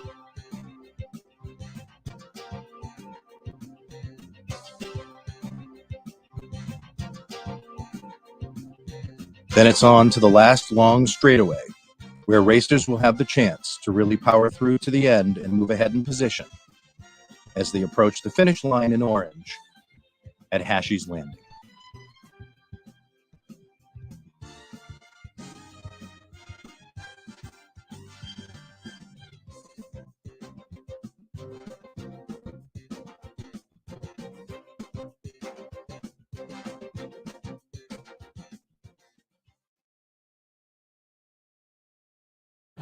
And we're back. Again, this is the 57th annual running of the River Rat Race Spectacular, brought to you by AOTV and WVAO Radio. We are joined now by Jennifer Gordon. She is the illustrious president and CEO of the Greater Athol Area YMCA. And also, as folks may know, we had the 5K Big Cheese Road Race this morning. Big cheese. Big cheese, yes. Big too. Yeah, and so, Jennifer, how did that go? It was excellent. In fact, I believe it was a record year. There was a new course record set, and I'm proud to say by a woman. So, yeah, Excellent. you have to get the official from the official timers that were there on site, but it is a certified course, and there was a new record, we believe. How many runners this year? 240 runners were registered. Wow, 240. So, but will the U.S. Senate, will they confirm the woman as the winner? Don't go there. Too soon? Don't go there. So how are things going at the Y? Excellent, excellent. In fact, back in 2019, we had expanded to offer a program site in Orange. And in 2021, we are the first YMCA in the state to offer a 24-hour option. So we are making leaps and strides ahead at the YMCA. Excellent. And I know because full disclosure, I'm on the YMCA board of directors, but we also really came through the pandemic shining and held up as an example. I hear. Yeah, actually, we've received calls from not only otherwise in the state, but nationally about how we were able to come through the pandemic with such leaps and strides. And I do think part of it is here in Athol. YMCAs are part of the community, but the community makes the YMCA. And it really could you, in full disclosure, I am not on the board of directors of the Y, but could you tell us just a sampling of you do so many things. It's not just childcare. It's not just housing assistance. It's so many things. Well, I think, and part of it is at the YMCA, you look at the community needs, and that's where you start filling gaps and finding needs in the community. So one of the needs, like through the pandemic, was we saw people needed assistance with bill paying. So RY actually developed a bill paying program with support from the North Community Foundation, the United Way, and we were able to pay over $250,000 in community bills, whether it be utility or gas or oil. So just helping that community out. Wow. Excellent. And so what's in store coming up? Oh, we're hoping next month there will be an announcement with our latest project. Like I said, announcement. Yeah, an announcement will be coming. Like I said, in 2019, we expanded a program site into Orange. 2021, we did a 24-hour service Monday through Friday. So we're hoping 2022 will bring another big project to the community. Awesome. I can't wait to hear. Well, thank you very much. I know you've got a little one with you, so Spider-Man. I want you to go and enjoy the race. Yes. Thank you very much. Thank you, Jen, for all you do. You can walk right off. All right, so I'm looking down here at our call list, and can I get what? I don't have my phone. Do we know what time? What's our time right now? I can't hear you. 12:50. 12:50. Okay, good. So we got a little time. So, do you possibly remember the last time we did this again? It was more than 2 years ago. That there was a little, how should we say, kerfuffle. Charlie Foxtrot. Yes, there was a snafu. A little issue at the beginning. There were shenanigans. Yeah. Although sometimes I like shenanigans. We are referring to, of course, the infamous. Hold on, I'm just waiting for our friends at Bear Country to stop yelling into the mic. Thanks, Kevin. If you remember correctly, there was somebody upriver in a canoe. Yes. And they made a boom boom. They made a sound. Right idea. Yeah. Yes, but I don't know who they were. I don't either, and we're not going to mention that here. Were we on a deck? Right, we were on a deck a little bit up further. Maybe it's since fallen down, but I remember this, and we were all surprised because all of a sudden down came the canoes. Yes. Yeah, and we were caught with our proverbial pants down. I was like, oh my God, that went off. I didn't realize that actually happened. I didn't realize it was time. But yeah, so we're referring, of course, to the false start of 2019, where there was was an air horn. Somebody had an air horn, and there's often a lot of people will come here and run this race. They'll paddle this race, and they haven't been here before, so they didn't know that it's actually the sound of a cannon and not an air horn. So a few people were, oh, there it is, and just took off. And then other people said, whoa, they're going, so I guess I should go. And we had to kind of sort of do a little rewind and crank folks back. We're pretty sure that's not going to happen again this year. Told not. I believe at the time, Dave Flint said that they did track down the first-time canoeists, rat racers, and spoke to them to let them know not to do that again. But it created, there's a prize package involved. Correct. So yeah, not for nothing. Well, I mean, it's an advertised race. There is a prize package. There are rules and laws that must be followed. So we had to, the race organizers and operators had to sort of crank that back, get everybody back into their pole position, and actually really start. I think there was a little delay in getting that going too. Yeah, the cannon went right off at 1. I believe there was, and I was just looking at. It looks like the prize package or the purse is about $5,500 this year with the. Go ahead. I'm sorry, with the first place finisher overall getting $800, $500 to second, $300 to third, and then they also have a lot of other categories. The last number drawn, if there's local recreational, canvas canoes, aluminum canoes, mixed, all girls, men's recreational, women's recreational, mixed recreational. So I'd like to say that I know what the difference. Well, I know what the difference between all girls and men's are, but the sort of what recreational means. I know there's the difference between canvas canoes, aluminum canoes. I know that there's wood strip canoes in the race, and of course a lot of fiberglass. I'm even told there's some carbon fiber canoes. Carbon fiber, which is kind of old news at this point. Remember back when carbon fiber first came out, it was like, oh my God. No, is that like space shuttle stuff? Yeah, it's like when people say space age technology, not realizing that the space age was the 1960s. That's true. So 60-year-old technology. 60-year-old technology. Yes, absolutely. So I also did want to mention that throughout the course of the podcast right now, you've been hearing a little bit of sort of like, it's called ragtime music, and we want to thank our good friend Drew Payton, who played that music. I think we're getting up a little on time, so I don't know that we're going to do that roll in. But anyway, thank you, Mr. Payton. And we are, I think we're about 5 minutes away from the cannon blast, and I imagine we'll know when we're 5 minutes away because Kevin from Bear Country will tell us. Oh, we know we can hear it. Yeah, so we won't miss that. It looks like the flow of canoes, at least on the pathway behind the camera, is slowed. So that tells me that most are already in position. That is true, but some folks put in from a different entrance, because obviously. But if we're looking, if we can get the camera to look up river, at least a few hundred people on the shore. Our camera, Rick, is going to pan over. You can 188 canoes and spanning up around the bend. You can never, of course, see up around that little bend up there, but that's where that false start originated. Yes, it was right up. It was around the bend, and of course, these folks down here knew better. So all of a sudden, they see people going past them. So it was a little unnerving. Well, that looks like Jamie Woods there. Bright lime green, the blue vest in position number 3, looking to jockey himself into position there.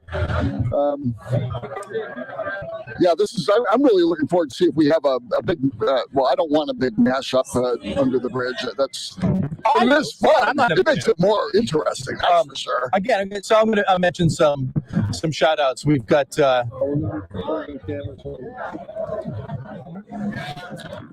I just saw a close up on my dome. Yeah, that was cool.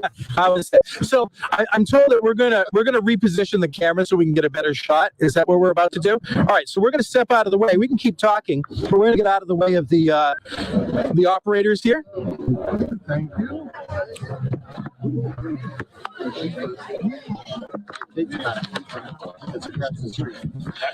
So there we are. We're now out of the way.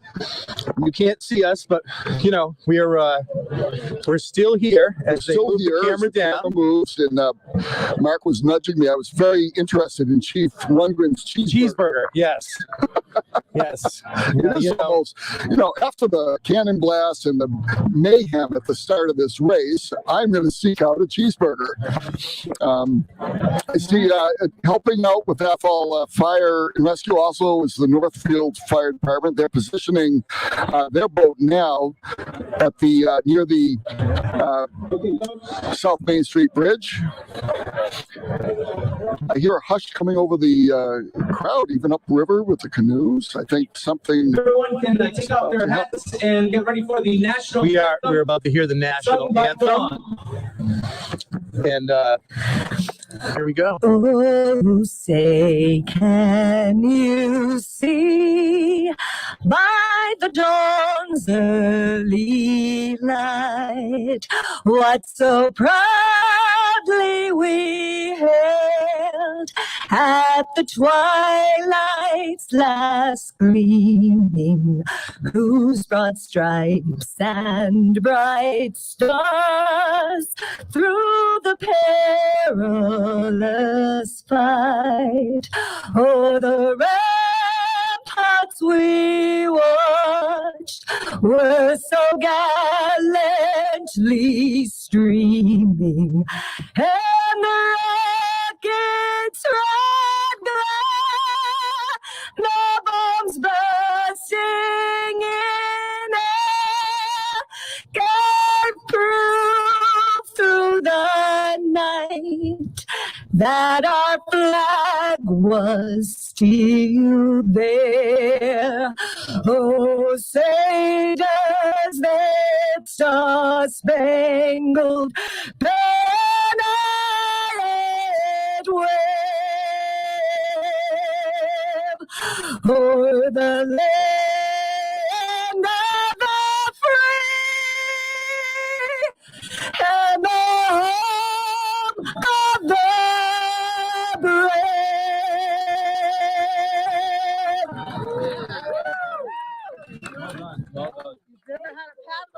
Leading right up to the start of the national anthem, absolutely. Big round and we are at, according to the Selly, we're at 12:59. And So we're listening for this cannon at any moment. You won't miss it. I can assure you of that. No. Every year I know it's coming and I jump out of my shoes. Really? Yes. Because but you know why? Because she's like, oh my God, I can go get a cheeseburger. Well, I'll help. No one needs to hear the cannon. You know what I like? Not an air horn. I hear no air horns. Cannon only. Kevin Mazan from Bear Country Radio reminding us again that it has to be a cannon, not an air horn. All right. A hush comes over the crowd. It does. Whoa! That was the cannon, and they're off. The 57th annual River Rat Race Spectacular is now in motion. Looks like Boat 8, Team Boat 8, off to a fast start. Here comes the crush. Into the flume. Here they go.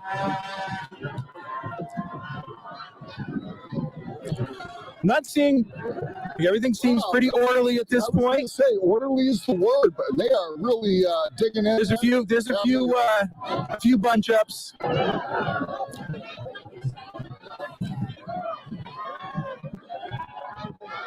It's an interesting perspective. We're in a new location this year, down behind the bridge, so we can see in reverse what's going under. In past years, we've never been able to see this view. Oh, we've got a tip. There we go. There's a fast tip. We still have, although the first swarm of canoes made their way under the bridge and are steaming and paddling their way downstream quickly, we still have a contingent up around the corner. Yeah, we've got a float-away paddle and a few people paddling perpendicular.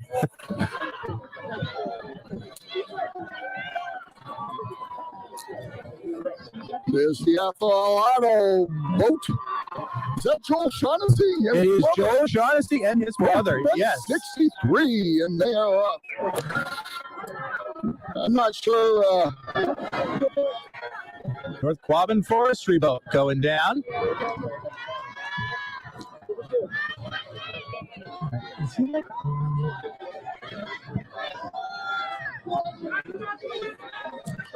There's still a few folks just streaming down. The Mohawk Ramblers. There's still canoes coming down from around the corner. There's Melinda and Chris. It's Melinda with a Y. I like it. It is. Boat 131. They look like, I wonder how many they'll pass, if they'll get the most passed award. I'm not sure. And they're our friends from Billy Goat Boats. Actually, no, that's not Jerry. So I think that's just a rental. And we've still got just a couple of stragglers coming down from the top. Well, it looks like Mallet's canoe, which is the one that capsized, is safely out of the water. I can't say the same for their paddle, but they are. And so coming up, we're going to be throwing it back to the studio for you. Once again, this is Mark Wright. Yes, Sean Suhosky. And bringing you live coverage of the 57th annual River Rat Race Spectacular. Have a fun and safe day. All right, and we're back on AOTV 13, Channel 13, and WVAO LP Athol 105.9. Just saw the beginning of the race. Gentlemen, what do you think? Well, it looked like the 18 got out really good. Yeah, Boston Hall. Saw Brent and John, they got a good start. Who else? We saw Tommy Ellsworth and his partner. I didn't get to see where Dennis was yet, but I'm sure he's coming through the pack. I think we need video of the trestle because they should be getting pretty close to it by now. Really? All right. We'll be going to Brian Gamache there at the trestle to get a report on things. Is like I said, at least when they kick off, you guys know better than anybody how fast it happens. Yeah, I mean, it's 5 minutes. They should be there. Oh yeah, they should be pretty close. There's the one that flipped over. He's got no paddle. Oh no, that cannot be fun. Again, the average Here's the time. trestle right Okay, here. Here we go. All right. Let's take a look at this and see who comes out first. It looks high to me, Oh yeah, most definitely. right? And Yeah. definitely Oh, yeah. increase the water. That's without a doubt. Yeah. Most of the 8 teams will be picking that right side coming down. So Brian, you feel to jump right in when you see somebody and let us know what's going on. We will be able to see, obviously, the numbers is a little bit better from their perspectives. As we go along the route here, we've got 1, 2, 3, 4 different spots we're going to go to. The trestle, 1, 2, the Daniel 3, Chase 4, Bridge. 5, Yeah. and then the finish. 5 and then the finish. Great. So any other input on this? who we got at the trestle, Jay? Yeah. Brian Gamache, Well, they gotta be getting I close. believe. Brian, are you there? 5 minutes in. Now, Okay, here comes the boat. Comes the lead boat. Is that Tom's boat?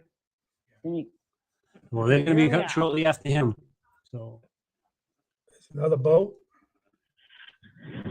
Brian, go ahead. This is Brian Gamache. Haven't seen any boats yet come on, but I see what I see right now is the safety boats that are the power boats there for the police department. Still waiting for some canoes. See the 2 boats coming right now. Yep.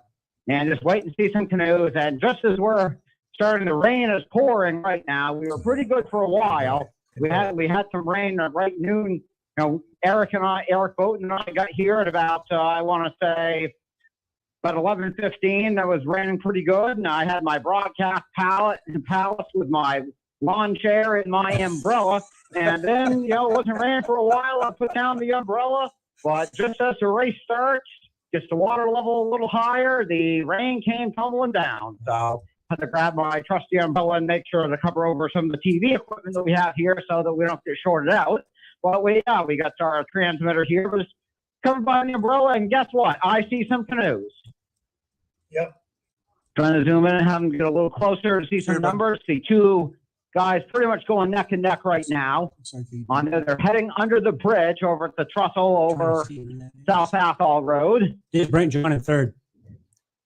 It looks like Ellsworth and following Brent and John. All right, so I get it once I get past. Is it Usually get 18? past the bush, I can have a better idea of who they are. Stay on them. All right, it looks like boat 42 is in first place. 42? Boat 18. 18 is second. Okay, that's Kirk and Mercer third in is first. 67. There's Brent John. 1482, 67. Now we got 76, it looks like. 76. Now we got boat 35 is next. Yeah, more comments, a little bit of a delay for the next boats as they're coming. So we got the first guys. 42 is in first place, followed by 18. Some more boats coming across. I see boat 48 coming across right now. That's a mixed team. Yes. That's Wheelers. Boat 43 just passed me. Hey, There's Jason and Right Jason on right South there. Ave. Brent John must have got a good start. Boat 40 and boat 115 neck to neck. There's a whole bunch of them coming across. That's Jolinas. Yeah. See boat 31. There's the Fisher 66, boys. I it see the looks like Fisher now boys they're go all coming. by. 99, 26. See about 102, looks like 45, just past me. 8, 81. The 86 coming by right now. 51 just came by. See 121. Another mix. 120 just came by. This is Keith down at the next There's section Steve here. and We got Dennis. canoes in sight. Dan, I mean. So, This is Keith where Warner, the are you next? long straightaway is. Yeah, Brian, how you doing? All right. So, do you see any boats yet in your neck of the woods? We got 4 coming at us, pretty tight. Calling the numbers here in a second. Where is this? At the bridge? Keith. Yes, Keith is. This is South Got Athol. 18 in second. Those are local guys. Oh, we just had a boat flip over. Oh, boy. And there's Brent Leisick and John Barry. That's looking good. A boat flipped over by the train trestle. Can't really see the number yet, but they're not going to win. 35 coming through.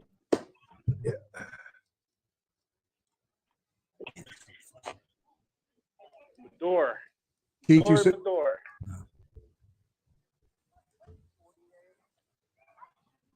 Keith, you said 42 was out front? No, I didn't see 42. I heard Brian call 42. I haven't seen him yet. No, they must still be out front. Yeah. Because they were, We got because they're 48. good. That's Kirk and Mercier. Here's 43.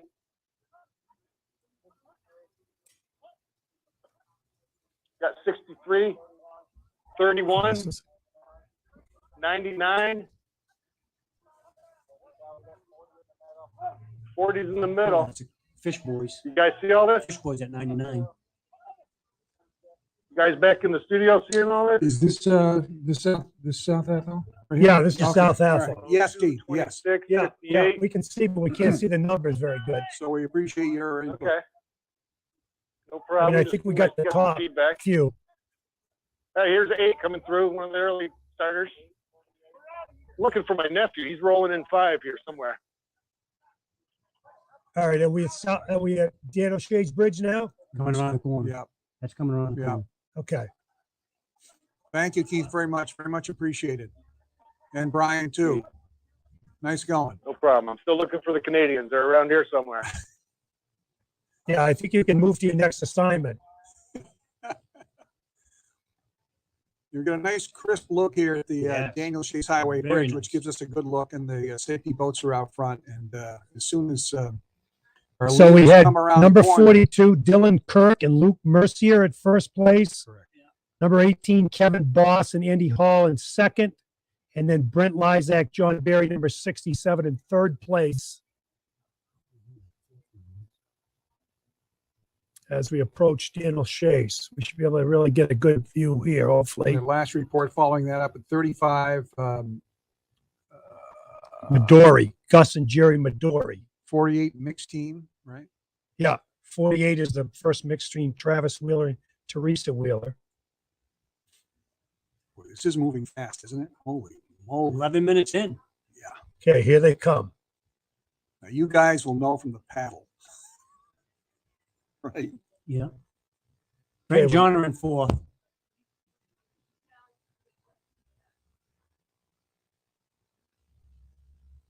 That's Brent and John to the left. Yeah. Yeah, okay. All right, so we have 4 boats. Tough because we can't see a number. Yeah. Right. You're headed right Just, for it. just went underneath the sign. I on don't our know these screen. guys. All right, stay on that number on the front. We got a rat in the way. I don't know what it was. That's Jason and Jason on the far right, I believe. Really? Yeah. Okay. That's number 58. 58. All right, let's say we got the top 4 I don't then. know what happened to zero. Right there's our top 4. Did you see 42 go through? I just couldn't make out the number. I didn't, but No. they got to be there. Yeah, yeah. They're good. You can see the difference in the paddling here. They're Is slower. that Nick? God, it's Can't dark, tell. but it sure looks, could be him. He started in the way back. What'd she say? 150. That's that was Adam. That's That Adam white hat. Jelinas and Madden. Yep. 35 is Midori. God, it's dark. Yeah, it's wicked dark. Yeah. I could hear the rain on the roof here in the studio just a few minutes ago, and they said there was a storm coming through. I didn't think it was supposed to hit us directly or anything, but you got some heavy rain out there for It's sure. pouring. Yeah. So Roger, when you're in this position right here and you're in a group, what are you thinking about? You thinking about trying to draft them or get by them or what? Well, this group right here, like when we would do it, I was in the bow, so I was always looking ahead, trying to catch a wave, trying to catch somebody so you can catch a little break, trying to get your wings underneath you a little bit here, as we would call it, trying to get your second wind. Here, now you're coming to the bridge. Now you got 4 slots to pick from. you know, you're picking and choosing, but I was always looking ahead 100 yards, 150 yards ahead to see where the faster boats were. If you could catch a wave, if you couldn't catch a wave, try to catch a breather here and there. And, you know, just trying to get another breather before, because you're about halfway here with 14 minutes into the race. I'm sure with this rain, as we can see on the screen, it's pouring out. It's going to be definitely slow, and it looks very, very heavy out there. And I'm kind of glad I'm inside today. Wow. Yeah, it's coming down good. Yeah. And don't forget now, they're going to be adding a lot of weight to their boats too, with that water getting in there too. So that's going to slow them down. Well, we are 14 minutes in, basically seeing the majority of the guys coming through now, guys and gals. Boy, it's going to be tough on that rain. Yeah, it's heavy. Right. So to recap, we've got 4 boats in the front. We're not quite sure, but we think Dylan Kirk and Luke Mercier, number 42 in first. Then we've got Boston Hall, number 18, Gothier and Lichtenberger, number 58, and Brent Lysak, John Barry, number 67 in the first group of 4. Followed by another group, Jerry Midori, Gus Midori, number 35, Adam Jelinas, Patrick Madden, number 115. Followed by Colin and Zach Fish, number 99. And I believe they're in a wreck boat, the 2 brothers. So the next sighting is going to be Brookside Bend. Yeah. It's right by Dave's. I think so. Is Right by Don there? Dave Is that Dougas' where your sheet? I think my sheet is over there. I believe that's where Donnie is, right? Don's going to go there. Yeah, Brookside Bend is dawn. God, I can hear Man, the it rain is on the pouring. We roof can hear it on the here. roof. Oh, man alive. So you can tell the difference between the paddlers just because of their style and the speed of their stroke. Yep. Got a lot. Can you guys hear Got, that? I can hear it now. got a lot of wooden paddles. That's old school right there. Yeah, big time old school. That's good though. Hey, we're out there having fun. Yeah, it's definitely coming down good. Man, it's pouring out. 16 minutes in. The good news is you're not going to be overheated. No. Wow. Any sighting of Dennis and Dale? I didn't know. Yeah, I didn't see him. Oh, here we come. Dougas. Okay, this is Brookside. Wow. We should be hearing dawn here, correct? Yes. We'll get the scoop on that in a few minutes. But how far in front are the safety boats, guys? I mean, Oh, they're probably a few hundred yards. okay. They don't want to leave a wake for the. No, yeah.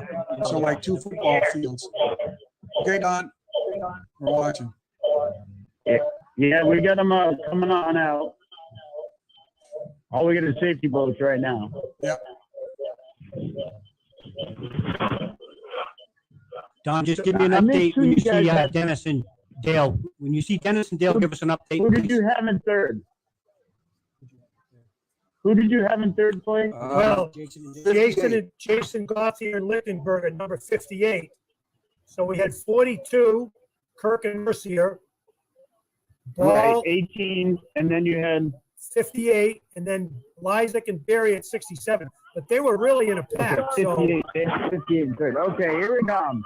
Here we go. We got some canoes coming now. Wow, they're really close. Really close. Really, really close. okay, is it, Right on top of each other as they're coming down through here. I'm sure you can see it it's a group of 4, right? in the video. Oh, there's a group of, yeah, group of 4. Right. Try to see if we can get these numbers here without getting in Joe's way. 5th.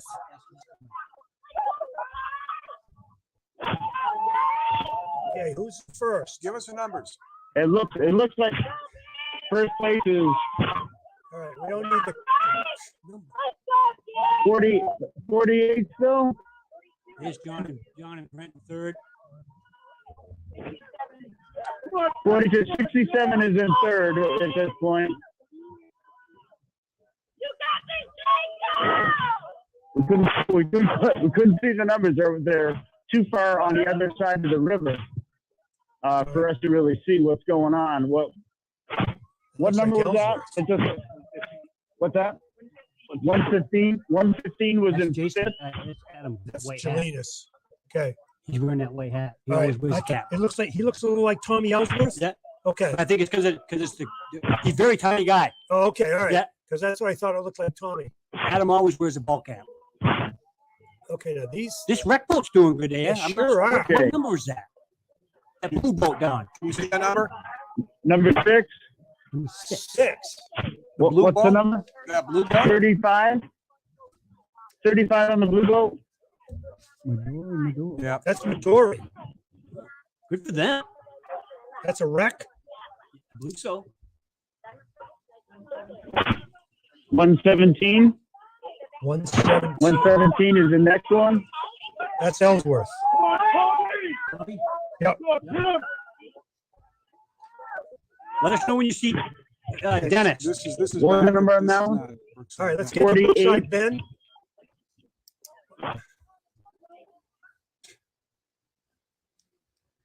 Okay, I think 168, 186. Sorry.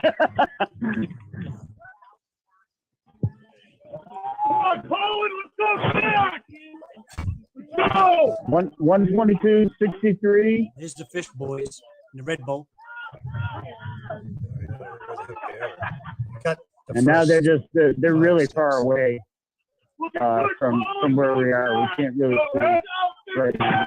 So we got all kinds of people out here just really rooting people on. It's amazing. And now we've got tons of canoes coming through, as you can see. They're So, coming right along down through. You sure there's only 187 canoes? Yeah.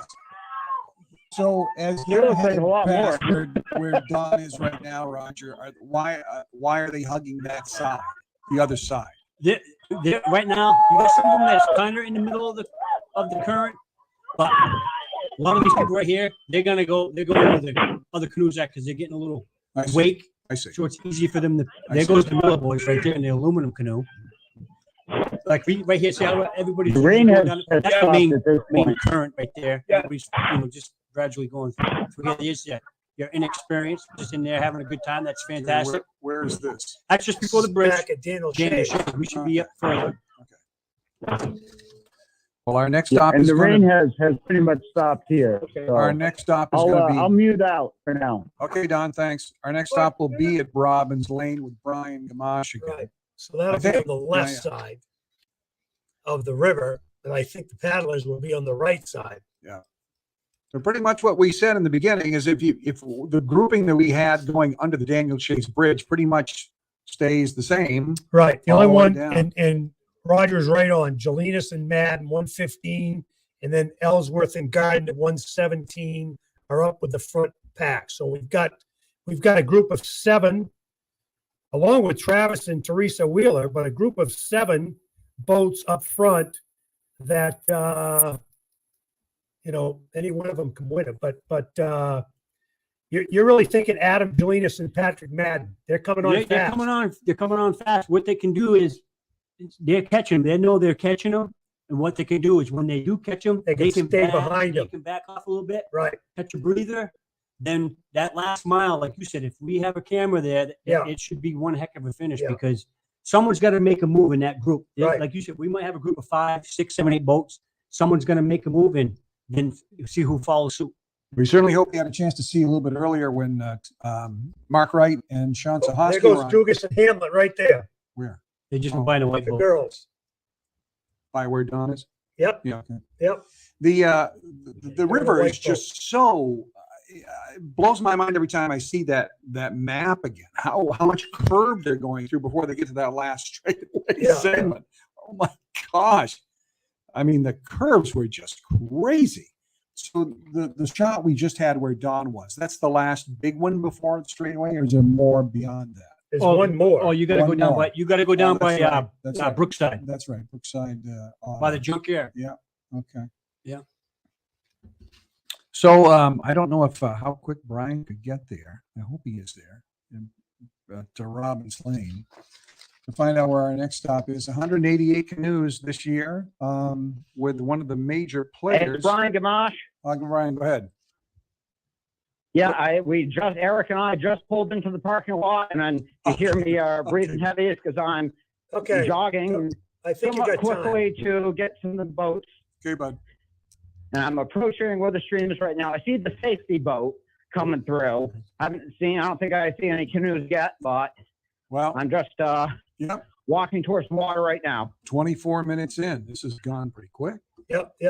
Okay, so the first four group of boats is Kirk and Mercier, number 42, Boston Hall, number 18, Lysak and Berry, number 67, Gauthier and Lechtenberger, number 58, with Jelinas and Madden coming on strong, number 115. So just give us the numbers, Brian, as you see them, and we'll go from there. Whenever you do. No, just all right. Haven't seen a canoe yet, but it should Okay. be coming shortly. Okay. Because like I said, had the safety boats coming across. Okay. And you make sure you All stay right, safe too. good. It's mud season. Don't run and slip in the mud. You got a camera there with you.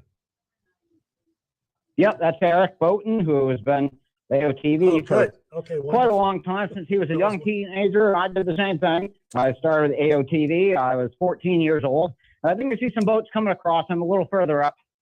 I got my binoculars. But I can see the first numbers. They're pretty much approaching me now. So Eric's a little bit further up the river than I am. But I see one boat firmly in the lead.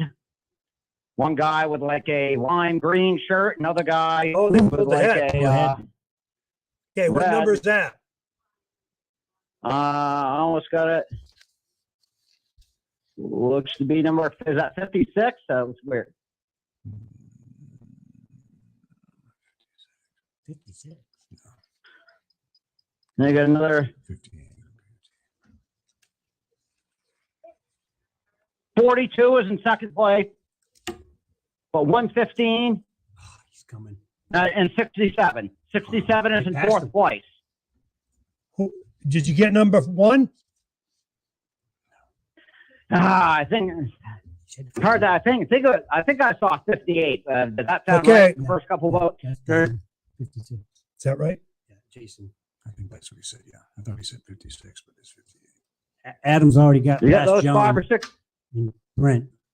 Those 5 or 6 boats, and then there's a big gap coming in right now. But I know boat 42 is in second place, and boat 67 is in fourth place.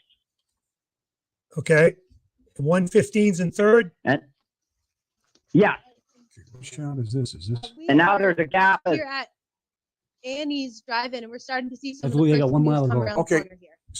Sarah, can you see the numbers already? Whenever you see a number, just shout it out. We want to know No who's in the numbers line. yet. They're a little ways off. Okay, good. Adam's coming. Northfield Dive Crew coming through. I see the one, the only Tom Lozier. Does he got Moxie with him? This is going to be his last race this year. All right, how many boats do we see there? 5? Yeah. All right, we got 5 boats. All right, so there must be Boston Hall. Must be right there. I'm just starting to see the next group pass me. Yeah, Okay, that's okay, Brian. We're going to Ann. No, go to And Sarah. Sarah at Ann Sarah, Drive. sorry. Here they come. Adam's coming on the right, on the screen. He's coming. Okay, hold on. So on the right of the screen, you see Adam Jelinas and Patrick Madden. Sarah, just shout out numbers to us in the order they're coming. That's Jason and Jason on the left. Green shirt on the first boat in first place right now. We need some more volume on you, kid. All right. Looks like first place right 96? now. 96. Move this. What number is Graphics. that? 96? 96. Boston, Ryan Zabel. Nap Baxter Zabel. Chiropractic says 96 on the front of the boat right there. Jake Second Foster place and is Ryan Zabel. 115.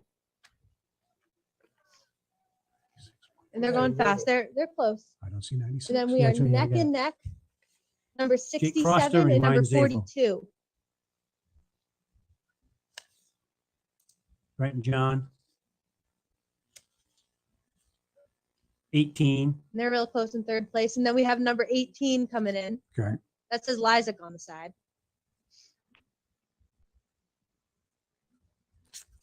It must be the boys, April. And we're starting to get a light rain here too. Another group is coming through. We'll be able to see those numbers in a few minutes. All right, A was minute. that right? Yes, is that 96 is April? April and, Yes. okay. Can't read your writing there, brother. Sorry. No, the name. I couldn't read the other name. Huh? I couldn't- Crozier. Oh, okay.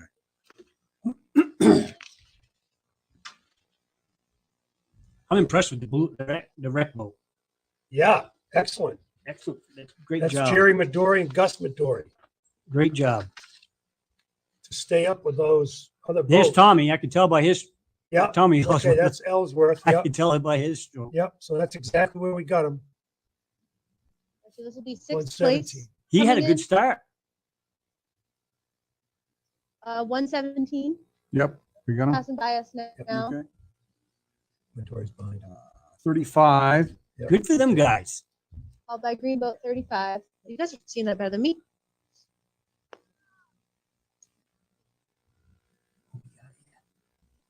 That Al? Is Gotta make sure everybody has binoculars next year. that Al Shaver?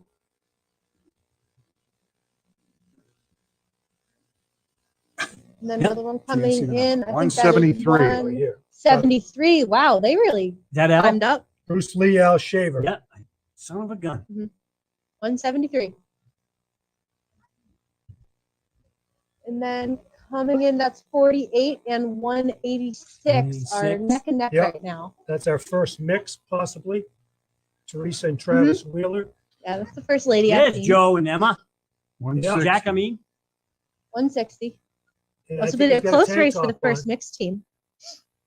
63. He's a good one, Wow, boys. that's a 59, 63, and 102. Oh, 167. All close together. All right, we got 12. Talk 12, kind of. Their number got.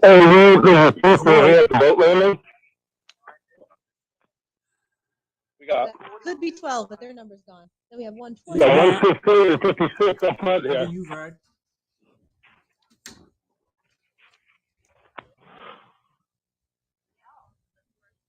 Here's the fish boys. Another one whose number's falling off. 43. I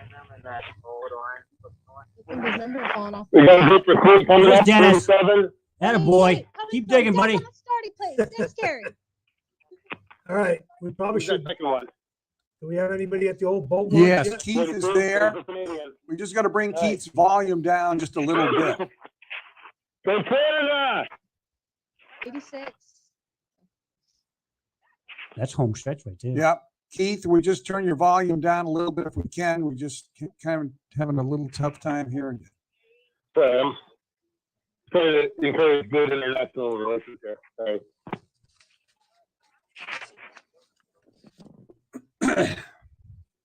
So you can see the safety boats, correct? Okay, this is from the old boat launch. Yeah, well, it was. Yeah, Can we get on the old boat launch and stay on it? I'm not sure that they, here we go. There's 5 canoes that are fastest at the old boat line.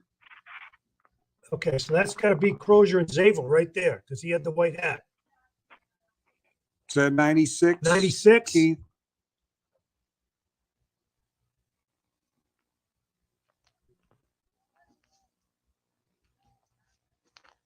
What number is that? That looks like Tommy. It sure looked like Tommy.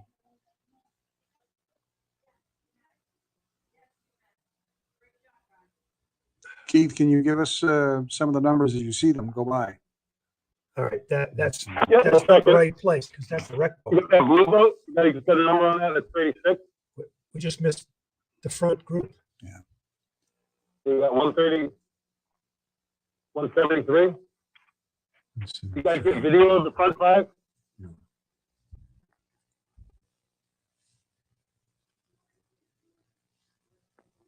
If this is a shot You from the gotta old agree. boat launch, we need to be at the finish right now. Otherwise, we're going to miss it. Okay, here we go. Here we go. Okay. Who is so- at the 96 is on the left. All right, so on the left, it looks like 96, Jake Crozier and Ryan Zaverill.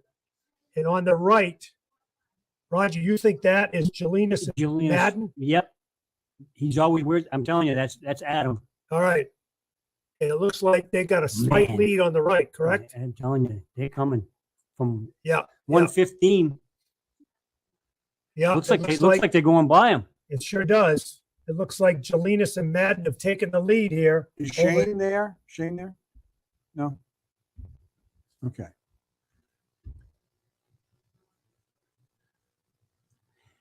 Yeah. But see how they're trying to stay away from him. So now that other boat's trying to get on there, headed towards them. Try to get on that wave a little bit. See how he's going towards their boat? Right. Yeah. He's trying to catch that wave. Trying to draft. He's kind of trying to catch a wave on him. All right. So first place right now is Adam Jelinas and Patrick Madden, number 115. Yeah. And they're leaving Crozier and Zaverill. Wow. They're digging too. Look at Zaverill and them guys go. They're digging. Oh, here's the finish line. Oh, good. This is going to be good. It'll probably be 8-10 boat lengths, maybe. There they come. All right. Nice job. Adam Jelinas and Patrick Madden, the winner of the 2022 River Rat Race. Nice shout out for them Second boys. place, number 96, Jake Crozier and Ryan Zaverill. Great job. Great job. What we got? Where's Brent and Johnny? All right. So we got maybe Gothier, Lichtenberger, Lysak, and Barry. If we go back to that shot at the finish, we can. That'd be great. There you go. We'll be able to get the numbers. Yep. Can we turn this a little to the right? There's Brent and Johnny. They came in third. Good for them. Third place, Brent, 58. Lysak, and Oh, John no, Barry. okay. Fourth place, that's Dylan Kirk. Yeah, and that 18 came in fifth. What was the fifth one? 18. 18. Okay, that's Boston Hall Yeah. at fifth place. They All did it right. in about 35 minutes. Yeah. Not bad Yeah, considering yeah, the yeah. weather. Really good time. All right. That's got to be Tommy. Ellsworth. That's got to be Tommy in that way. Yeah. That yellow. Yes, definitely. That's Tommy Ellsworth. Congrats And to that and wreck look at the boat. wreck boat. The wreck boat's That's fighting with that boat. Midori. Yeah. The So blue that's one? Yeah. Fifth. Yeah. So this is going to be Tommy That'll Ellsworth. be 6th, 7th, and 8th right there. We're looking at coming Okay, down. 6. I think that's Gothier. That's Gothier and Lichtenberg on the left Correct. in the white hats. Yep. Yep. Okay. Jason and Jason. See how they moved over to catch their wave? They should beat them. Amazing. There's so much science. All right. So sixth place is going to be Tommy Ellsworth and Tim Garland, number Man, supposed to go to that 117. side view. And seventh place, Midori and Look at him Midori against Gothier and Lichtenberger. There's Tommy. He had a good start. He had a good race. We again will say that these results are unofficial, but Yeah, yeah. This is what we got. we just want to give it to Okay, you as we let's see get it. back on the boats. Oh, they did. Yeah, see? All right. So this is Jason Gothier and Jason Lichtenberger, right? Yeah, there's that. One. No, that's not right. That's not them. What's Is that Al? number? Is that Al Shaver? That's 173. Yeah, Al Shaver. Sorry. Bruce Lee, Al Shaver. All Congrats right, to the we're wreck going boat. to go to Bonnie and Al over to the finish and see what we got. Bonnie.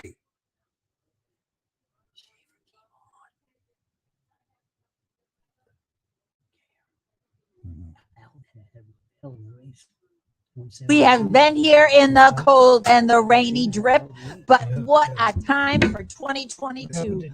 Back at the River Rat Race. We are here. We're going to have right here at the water's edge. You're going to hear from some of the winners, some of the participants. We've got a fantastic crew today. Good information for you. You're bound to learn something new about the river race. Very soon, I'll have all the people that we can possibly wrangle because things are a little different. The paddlers, participants will put their canoe down, and then I've got some wranglers. Al and Nancy are collecting people, and they'll come right over. Can you see the activity? They're coming in now. You can see it over my shoulder. All the paddlers, everyone looks dry from where I'm standing. What do you see?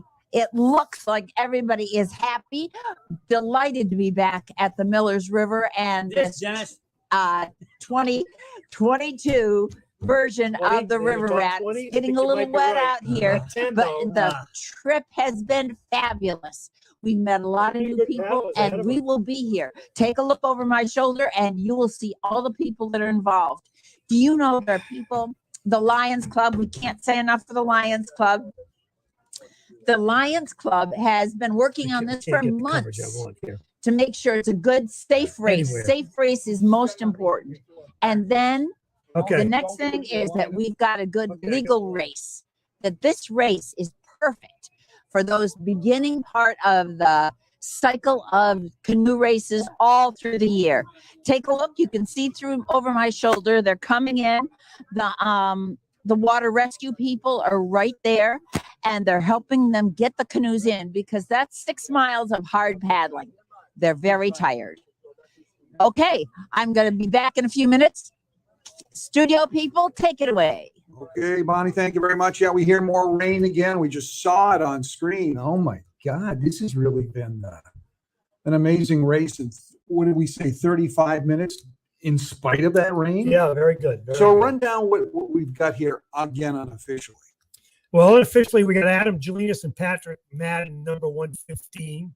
That's a long ways to come. First place. Second place, number 96, Jake Crozier, Ryan Zavrel.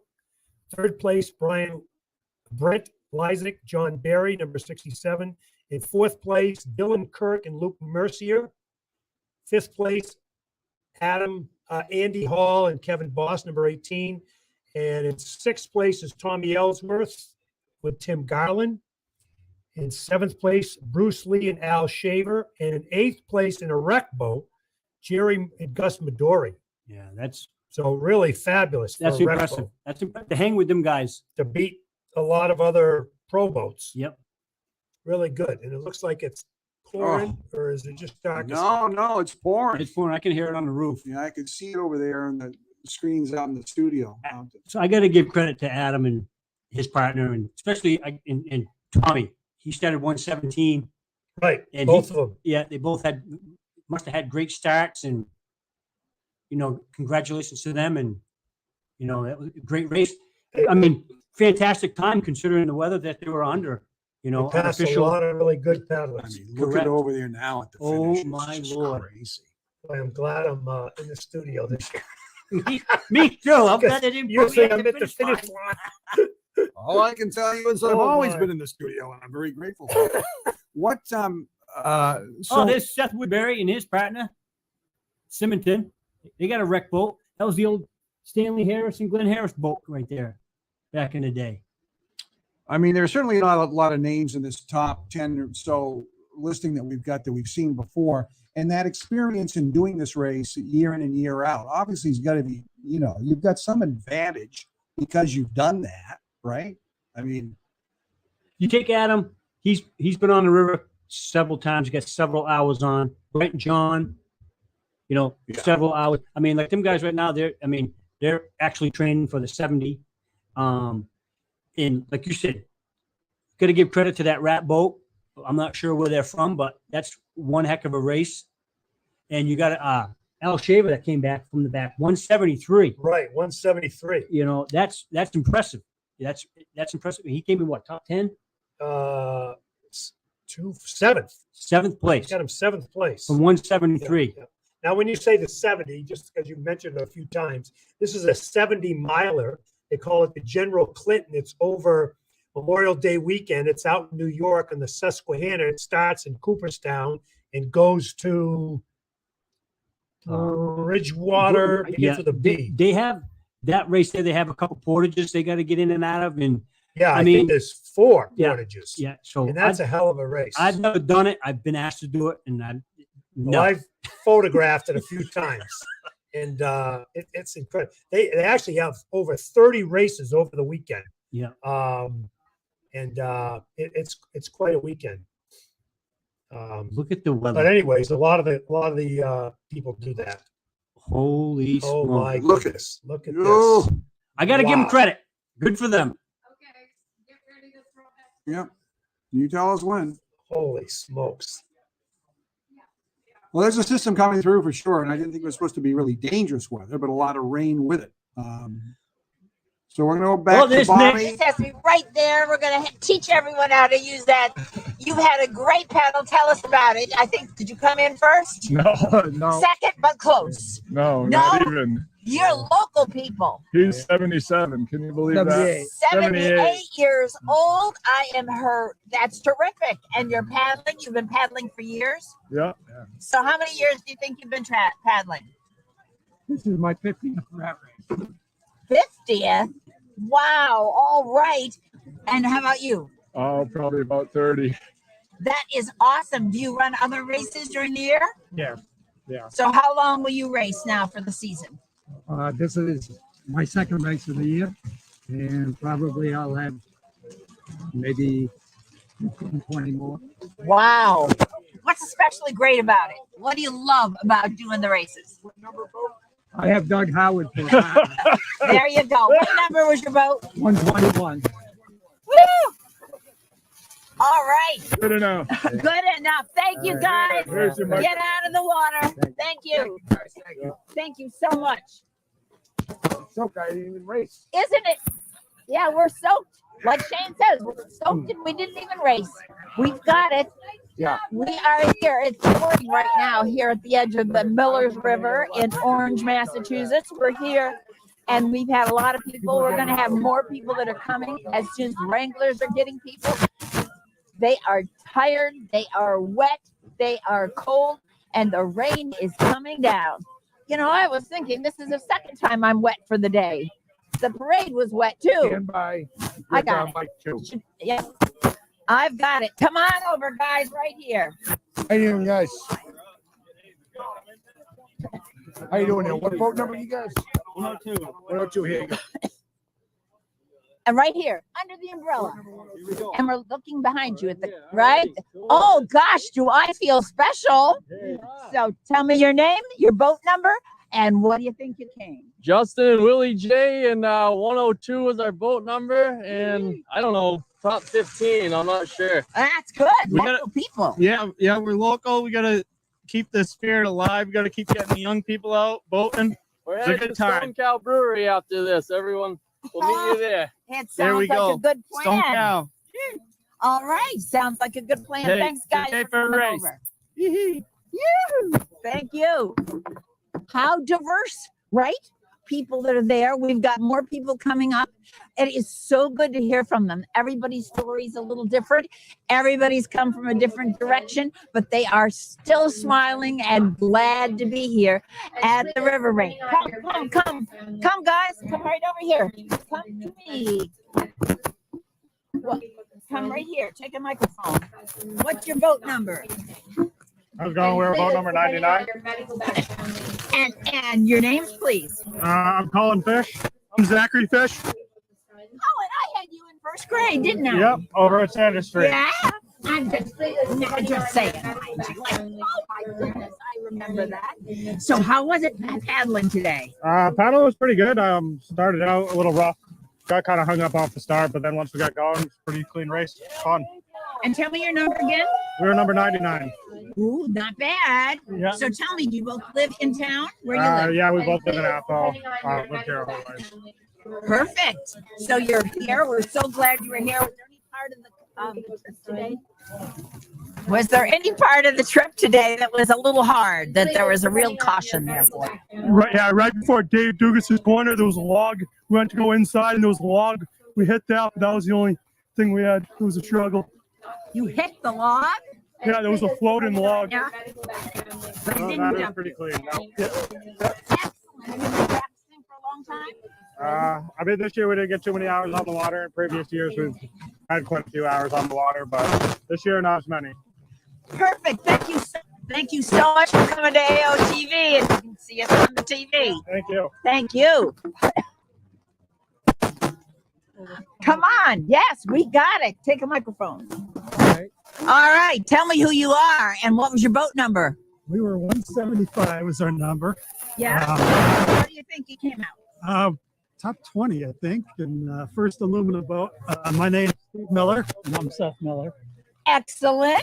On the Millers River. On the Millers, Millers on the Millers. Right. I like that plan. Have you been practicing for weeks? Yeah, pretty much. We put in a good amount of hours because we trained for the Clinton. So This is a warm up, That's right? right. It's a lot of fun. A warm up and a rainy one. That's right. But that's okay. You're wet anyway. Yeah. Not so warm right now, though. No, I'm sure you're cold and that's it. Well, thanks so much. And you said you had an aluminum boat? Yes. Different class. Well, good luck to you. I hope it turns out really well. Thanks for stopping by. Depending on your medical background. Oh, they've got people coming. I am so glad. Oh, and the sun is coming out just a little. Come on down, guys. Hi, I'm Bonnie from AOTV. Hey, Bonnie. And you can share. Tell me your boat number and your names, please. We are boat number 8, wood canvas, and we got second, I think. I think we came in second. In our yeah. So we're like a 9-pound boat down the river. Oh. It moves though. Wow, and you Had a got good time. there with a good you had a good number. Yeah, we had a great time. Not sure. I think we were inside the overall too. Maybe. It took about 40 boats past us before we got our momentum Yeah. up because that thing's so heavy.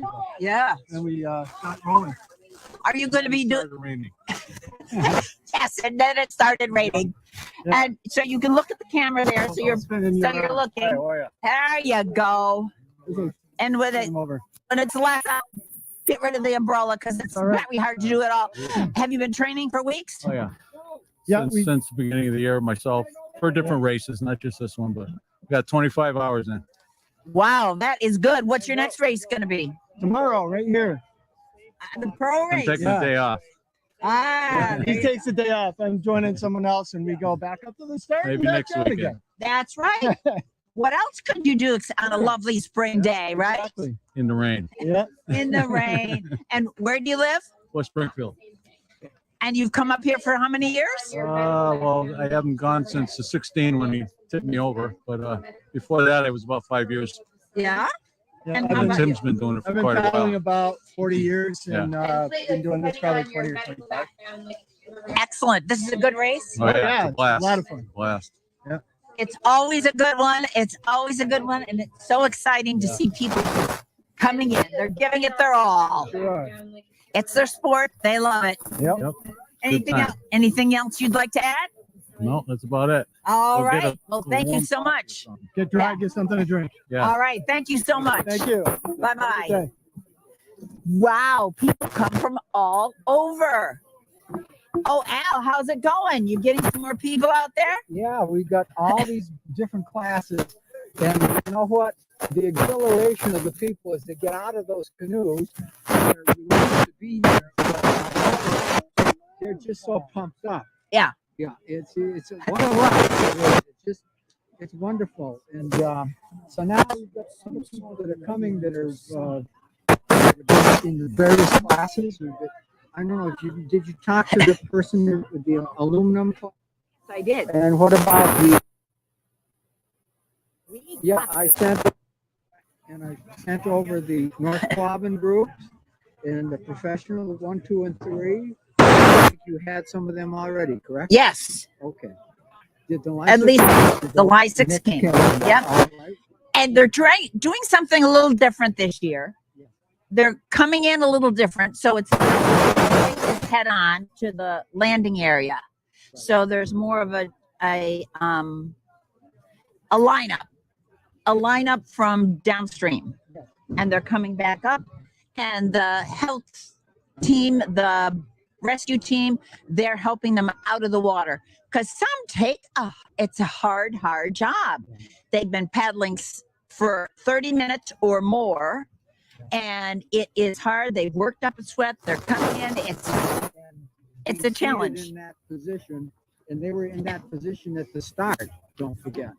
for a long time before the They'd been waiting. You are so right. That makes it tough. But I wanted to explain, I don't know if you explained to the viewers, that when they come out this year, they don't stop up here. They have to get off the road. They have to go to a holding area. And we've sent, I sent a couple of people, Crystal and doesn't matter. Nancy. anyhow, they're going to bring people, ask people to come back for interviews. Yes. So there are some interviewees that should be coming to see. what we will do. People are coming. The line looks really great. We'll see if we can get an angle at it.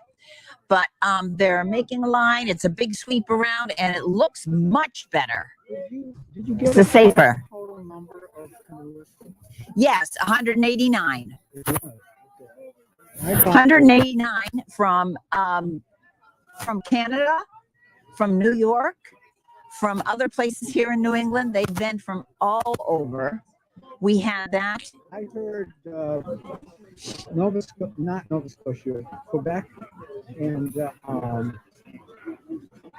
Quebec and Ontario. Yes, Canada. both of those places. So we'll see if we can get a few more people to talk to us about that. and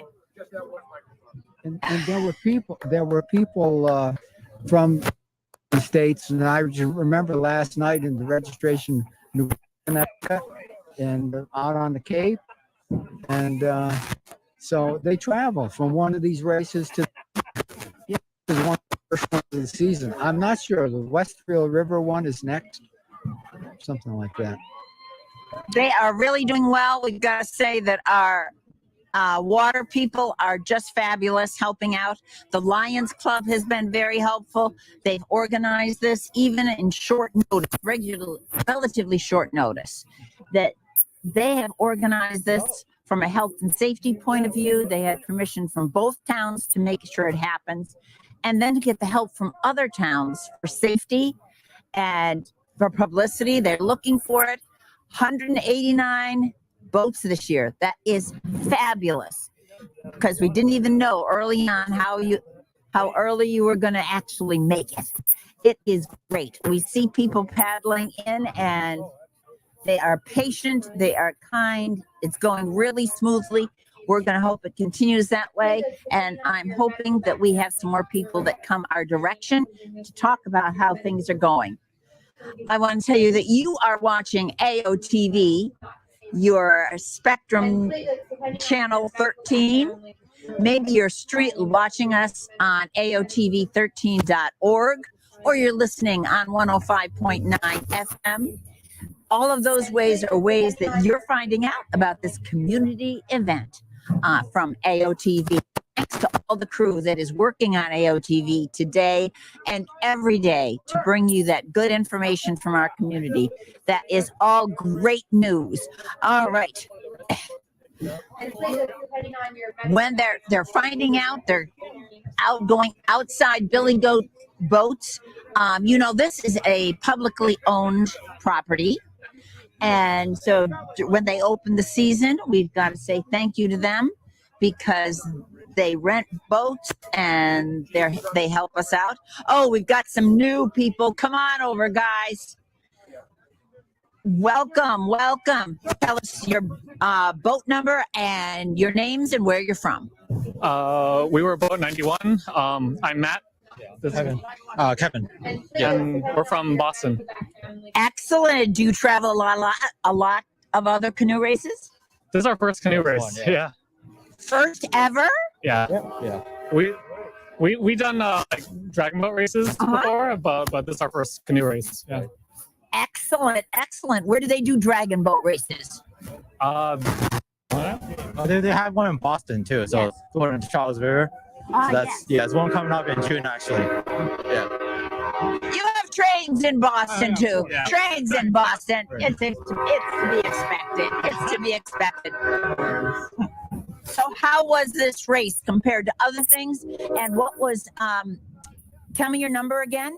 We're 91. 91. Not bad number at all. Not bad. And you felt good about it? We did our best.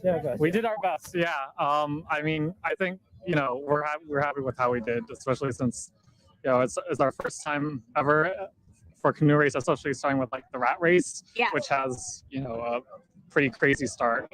So the start is really like the biggest change for us. So we're not used to like the fast pace in the beginning. So yeah, it is crazy at first, isn't it? It's super fun. It's awesome. Lots of fun. Did you find any corner of the river that was especially challenging, or a floating log or anything? Not a particular, probably the first corner, I think. Yeah, the first bend where there's all the boats around there. So it is like a rat. All the rats off a sinking ship. Yeah, definitely, for sure. Well, we are really glad you got to do this and join us here in the North Quabbin. You didn't even know Athol and Orange existed, did you? Well, actually, I met Jerry, who owns the boathouse. Yes. Right? Yeah. I met him about 1 or 2 years ago, and he actually helped us fix the boat that we use to race in this race.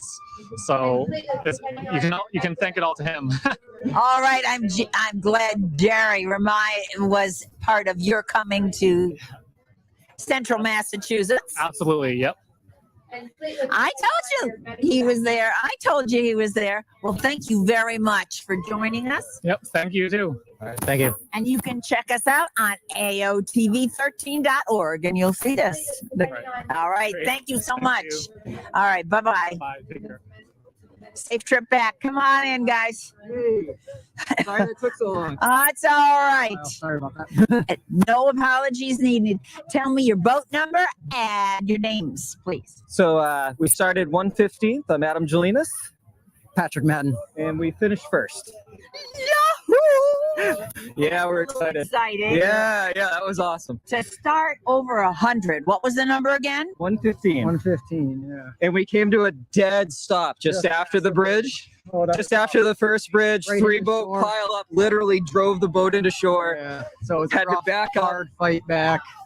And luckily, he knows the river, knew where to go whenever there Cut all the corners that made sense to cut, and we kept popping one wave at a time. Right down to the final straightaway. Yeah, we only got on the lead boat at the last corner here. We finally got by him, and then we out sprinted him to the finish. So yeah, it was an exciting finish. Oh, yeah. Exciting, yeah. Yep. So where are you from? Scotia, New York. Scotia? And I grew up in Athol, and I now live in Leominster. There you go. And how did you get together? We did this race a couple times now and teamed up again. And, he's the best partner you can have for this race. So, real happy he asked me to do it again this year. We do other big races. We're actually doing a 120-mile race together this summer. Yep. Oh, now is that in New York State? Michigan. Michigan. Yeah. Oh, that'll be exciting. Yeah, I hope so. I think that'll be very exciting. So you said you got practically a stop at the first corner. Yeah. Tell us how that happened. Is that just from the start? Just the chaos at the start. Yeah. A couple boats pinched us in, and one of them turned sideways, and they were just turned sideways right in front of us. Forced our nose into the shoreline, and we weren't sure what was going to happen after that, but luckily we kept picking boats off and managed to come through with the win. So Pretty clean after the first straightaway. We got hung up a couple more times on that first straightaway, but then once we got below the first little island, it was clean. No more touching any other boats, and we just hauled. Yeah. It sounds like you were really, like you said, I hauled it out of there. You moved it. Well, it is so glad to have you here again, because you've both been here before at the River Rat Race. Thank you so much for coming over. I appreciate it. AOTV does, and we'll be seeing you on the little screen. Thanks so much. All right. Thank you. Bye-bye. Come on over. Good. Hi. You're going to tell us your boat number and your names. All right. We were number 30. I'm Tony Vitello. I'm Matthew Vitello. Excellent. And you're both from? We're from Athol. Athol. Father-son team, our first time doing the race. And to have a good number like 30 to start? Yeah. Well, we weren't in it to win it. So 30 was kind of rough, but we made it through onto the bridge unscathed. This is good. This is good. And it looks like you're dry.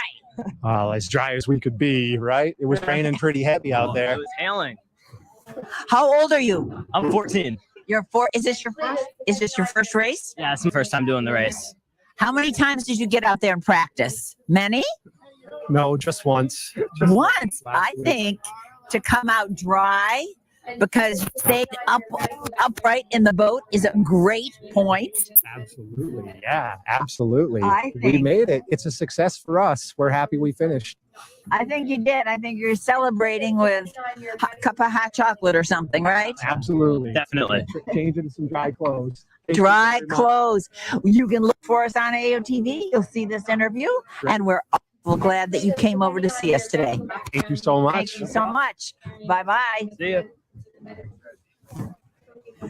Isn't it neat to see father son? It is so neat to see father and son local trying this out. I can't think they didn't practice too much. Come on over. Hello.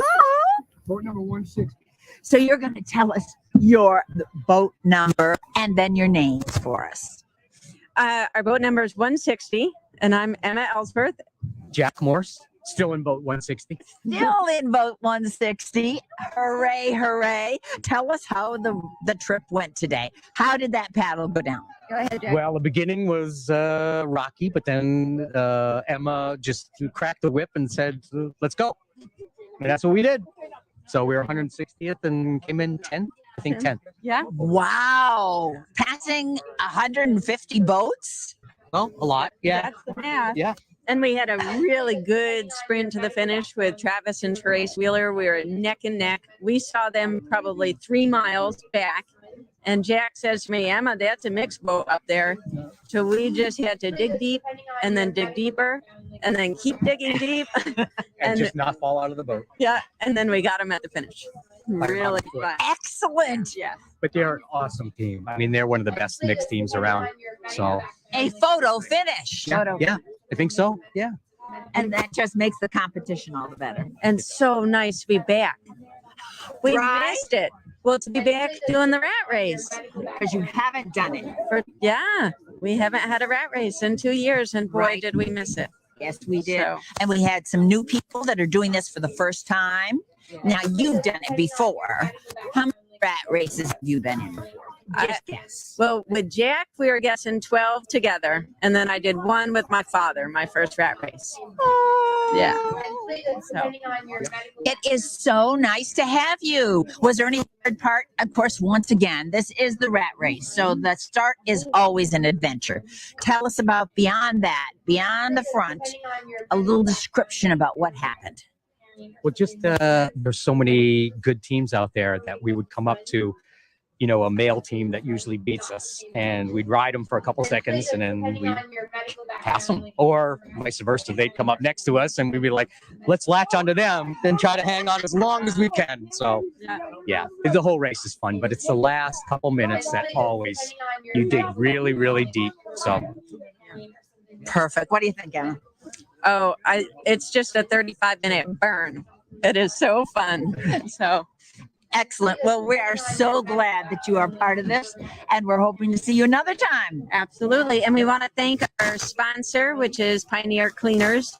So they've been a dedicated sponsor for many years, and it's a great place to go get your dry cleaning done. That sounds like good. That's the way community should be, right, Emma? Exactly. Well, good to see you both. Thank you very much. Look for us on AOTV. all righty. Thank you. Bye-bye. Thank you.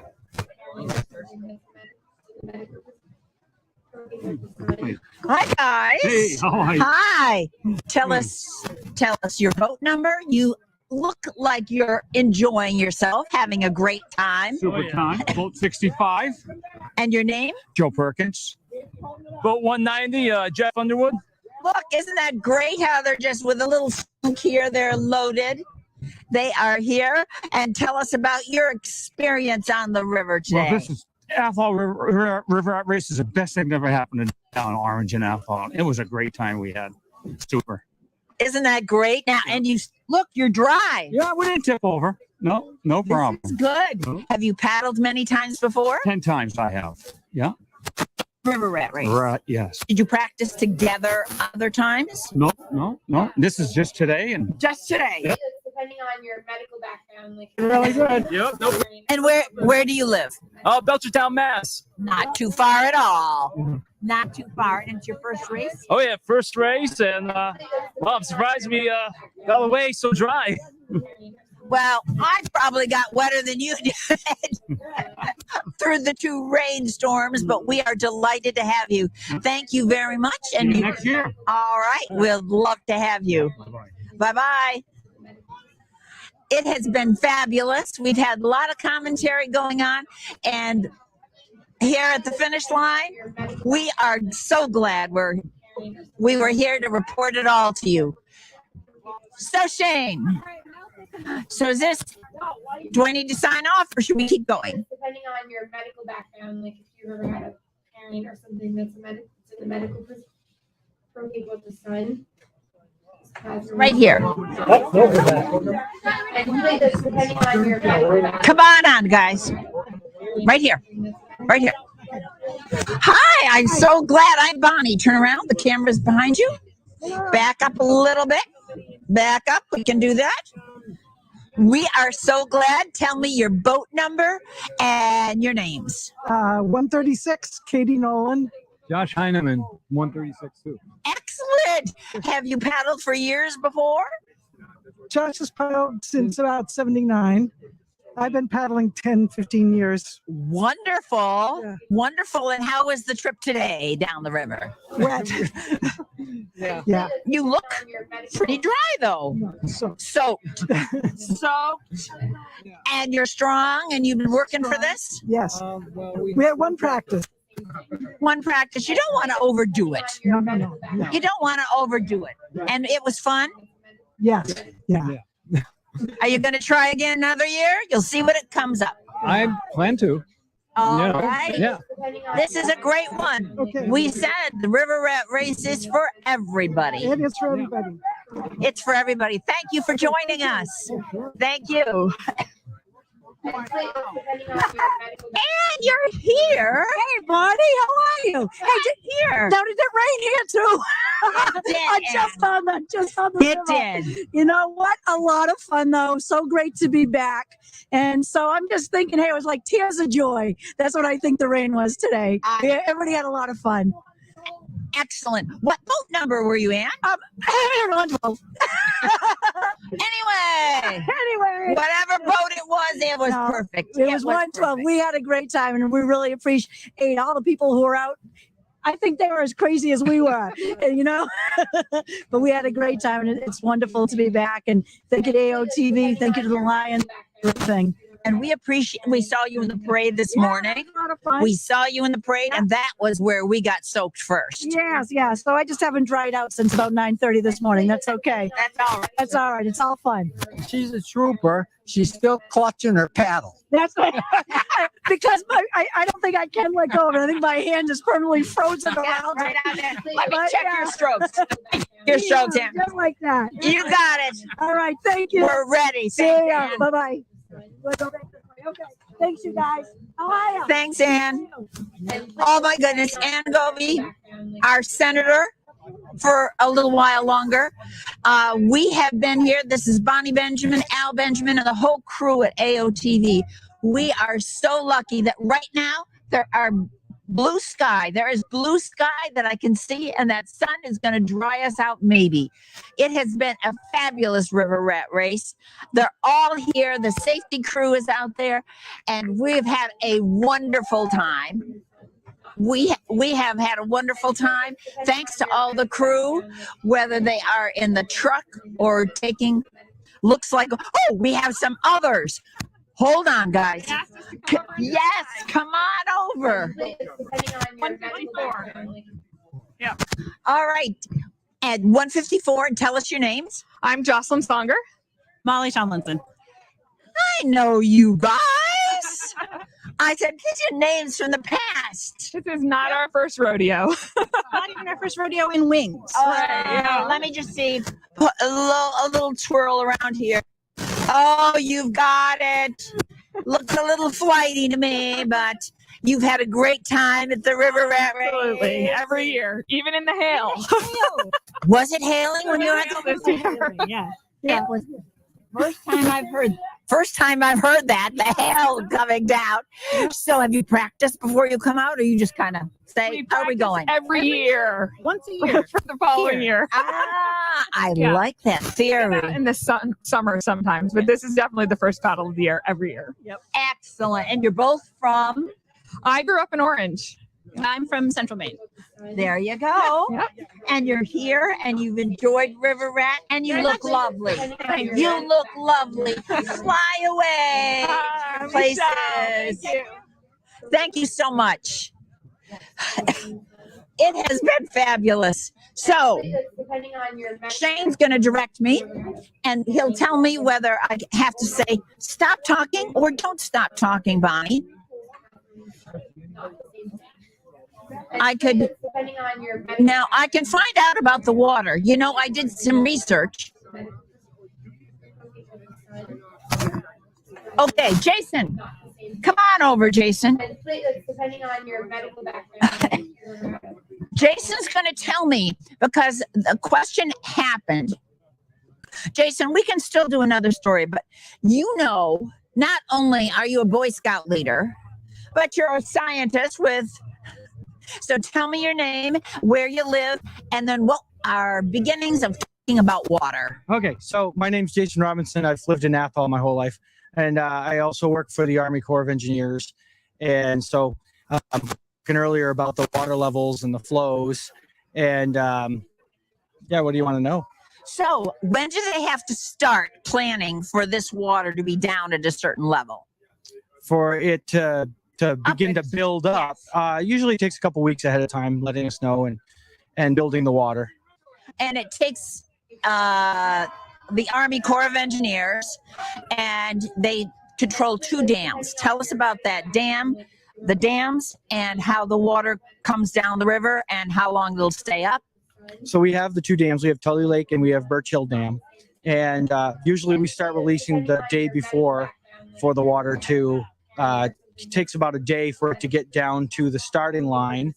And then from there, we'll just keep releasing until we're down to our normal pool levels. And that normal pool level, will that stay all summer? Yes, unless we have a drought. Yes. So then we can enjoy the water at both locations, do some paddling on our own, and enjoy Birch Hill and enjoy Tully Lake. And all controlled. You don't have to depend on the rain. We have it all controlled with a flip of a switch, so to speak. For the most part, yeah. For the most part. A lot of science behind it, a lot of mechanical engineering behind it to control the water, where it comes from. It changes every year, I'm sure. But I have found it interesting. Jason, I'll have to have you come back and talk to us about water. Thank you. Thank you, Jason. See you later. All right, this is Bonnie Benjamin. We want to end with how we started. We have to have the water at the right levels to have the River Rat Race. It has been great to have you with us. We want to thank all the people that have helped again, whether you are from the Lions Club and the work that you've done for months, or you are someone from both towns, the cooperation that's happened, with the emergency people here. All of this, these people are all doing great things to help River Rat happen. And want to thank all the volunteers. There's been dozens of them. Dozens and dozens. AOTV had 41 volunteers. I am sure the Lions had that many. And the parade people, the Chamber of Commerce. I know I've left out people, but thank you all. This is Bonnie Benjamin saying happy River Rat. Stay safe on the water, and thank you for watching. Bye-bye. Thank you, Bonnie, very much for that. We appreciate it. As we wrap things up here from the studio, I want to thank Dean Collins and Roger Ballard very much. Roger, I know that you're very much concerned about making this continue with younger people. And it was kind of uplifting to see a couple of young people say, we'll be back next year. That is the big thing, is like that team out of Boston, their first one, the father and son. Spread the word. That's what we want. We want more. The more the merrier, and definitely a lot more fun. Yeah, I just was talking to the two of you. I didn't realize this was pretty much the only race that has that. Yeah, that's interesting. Lamont. Right. You start on the shore as opposed to in the water. Yeah. Yes, crazy. So it makes it very chaotic. Well, thank you again, both of you. After All right. 2 years, I had a great time. 2 years of not having it, it's pretty interesting to see it happen again. We're glad that it's happened again. And again, thank you for watching AOTV channel 1301 and WVAO LP Athol 105.9. Again, our winners unofficially are Adam Jelinas and Patrick Madden. We only say that because we don't want to declare it. Somebody will. And again, thank you very much.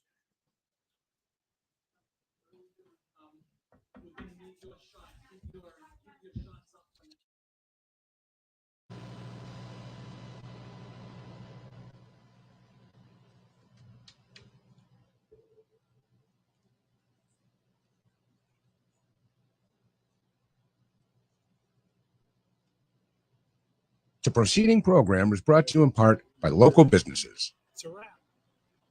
The gold sponsors are Girardi Distributors, Ron's Fuel, and Mack Family Funeral Homes. The silver sponsor is Kessler Investments. And the bronze sponsors are Community Healthcare of Franklin County, Lynette Goodnow, Attorney at Law, Orange Oil Company, Athol Savings Bank, and Hometown Realtors.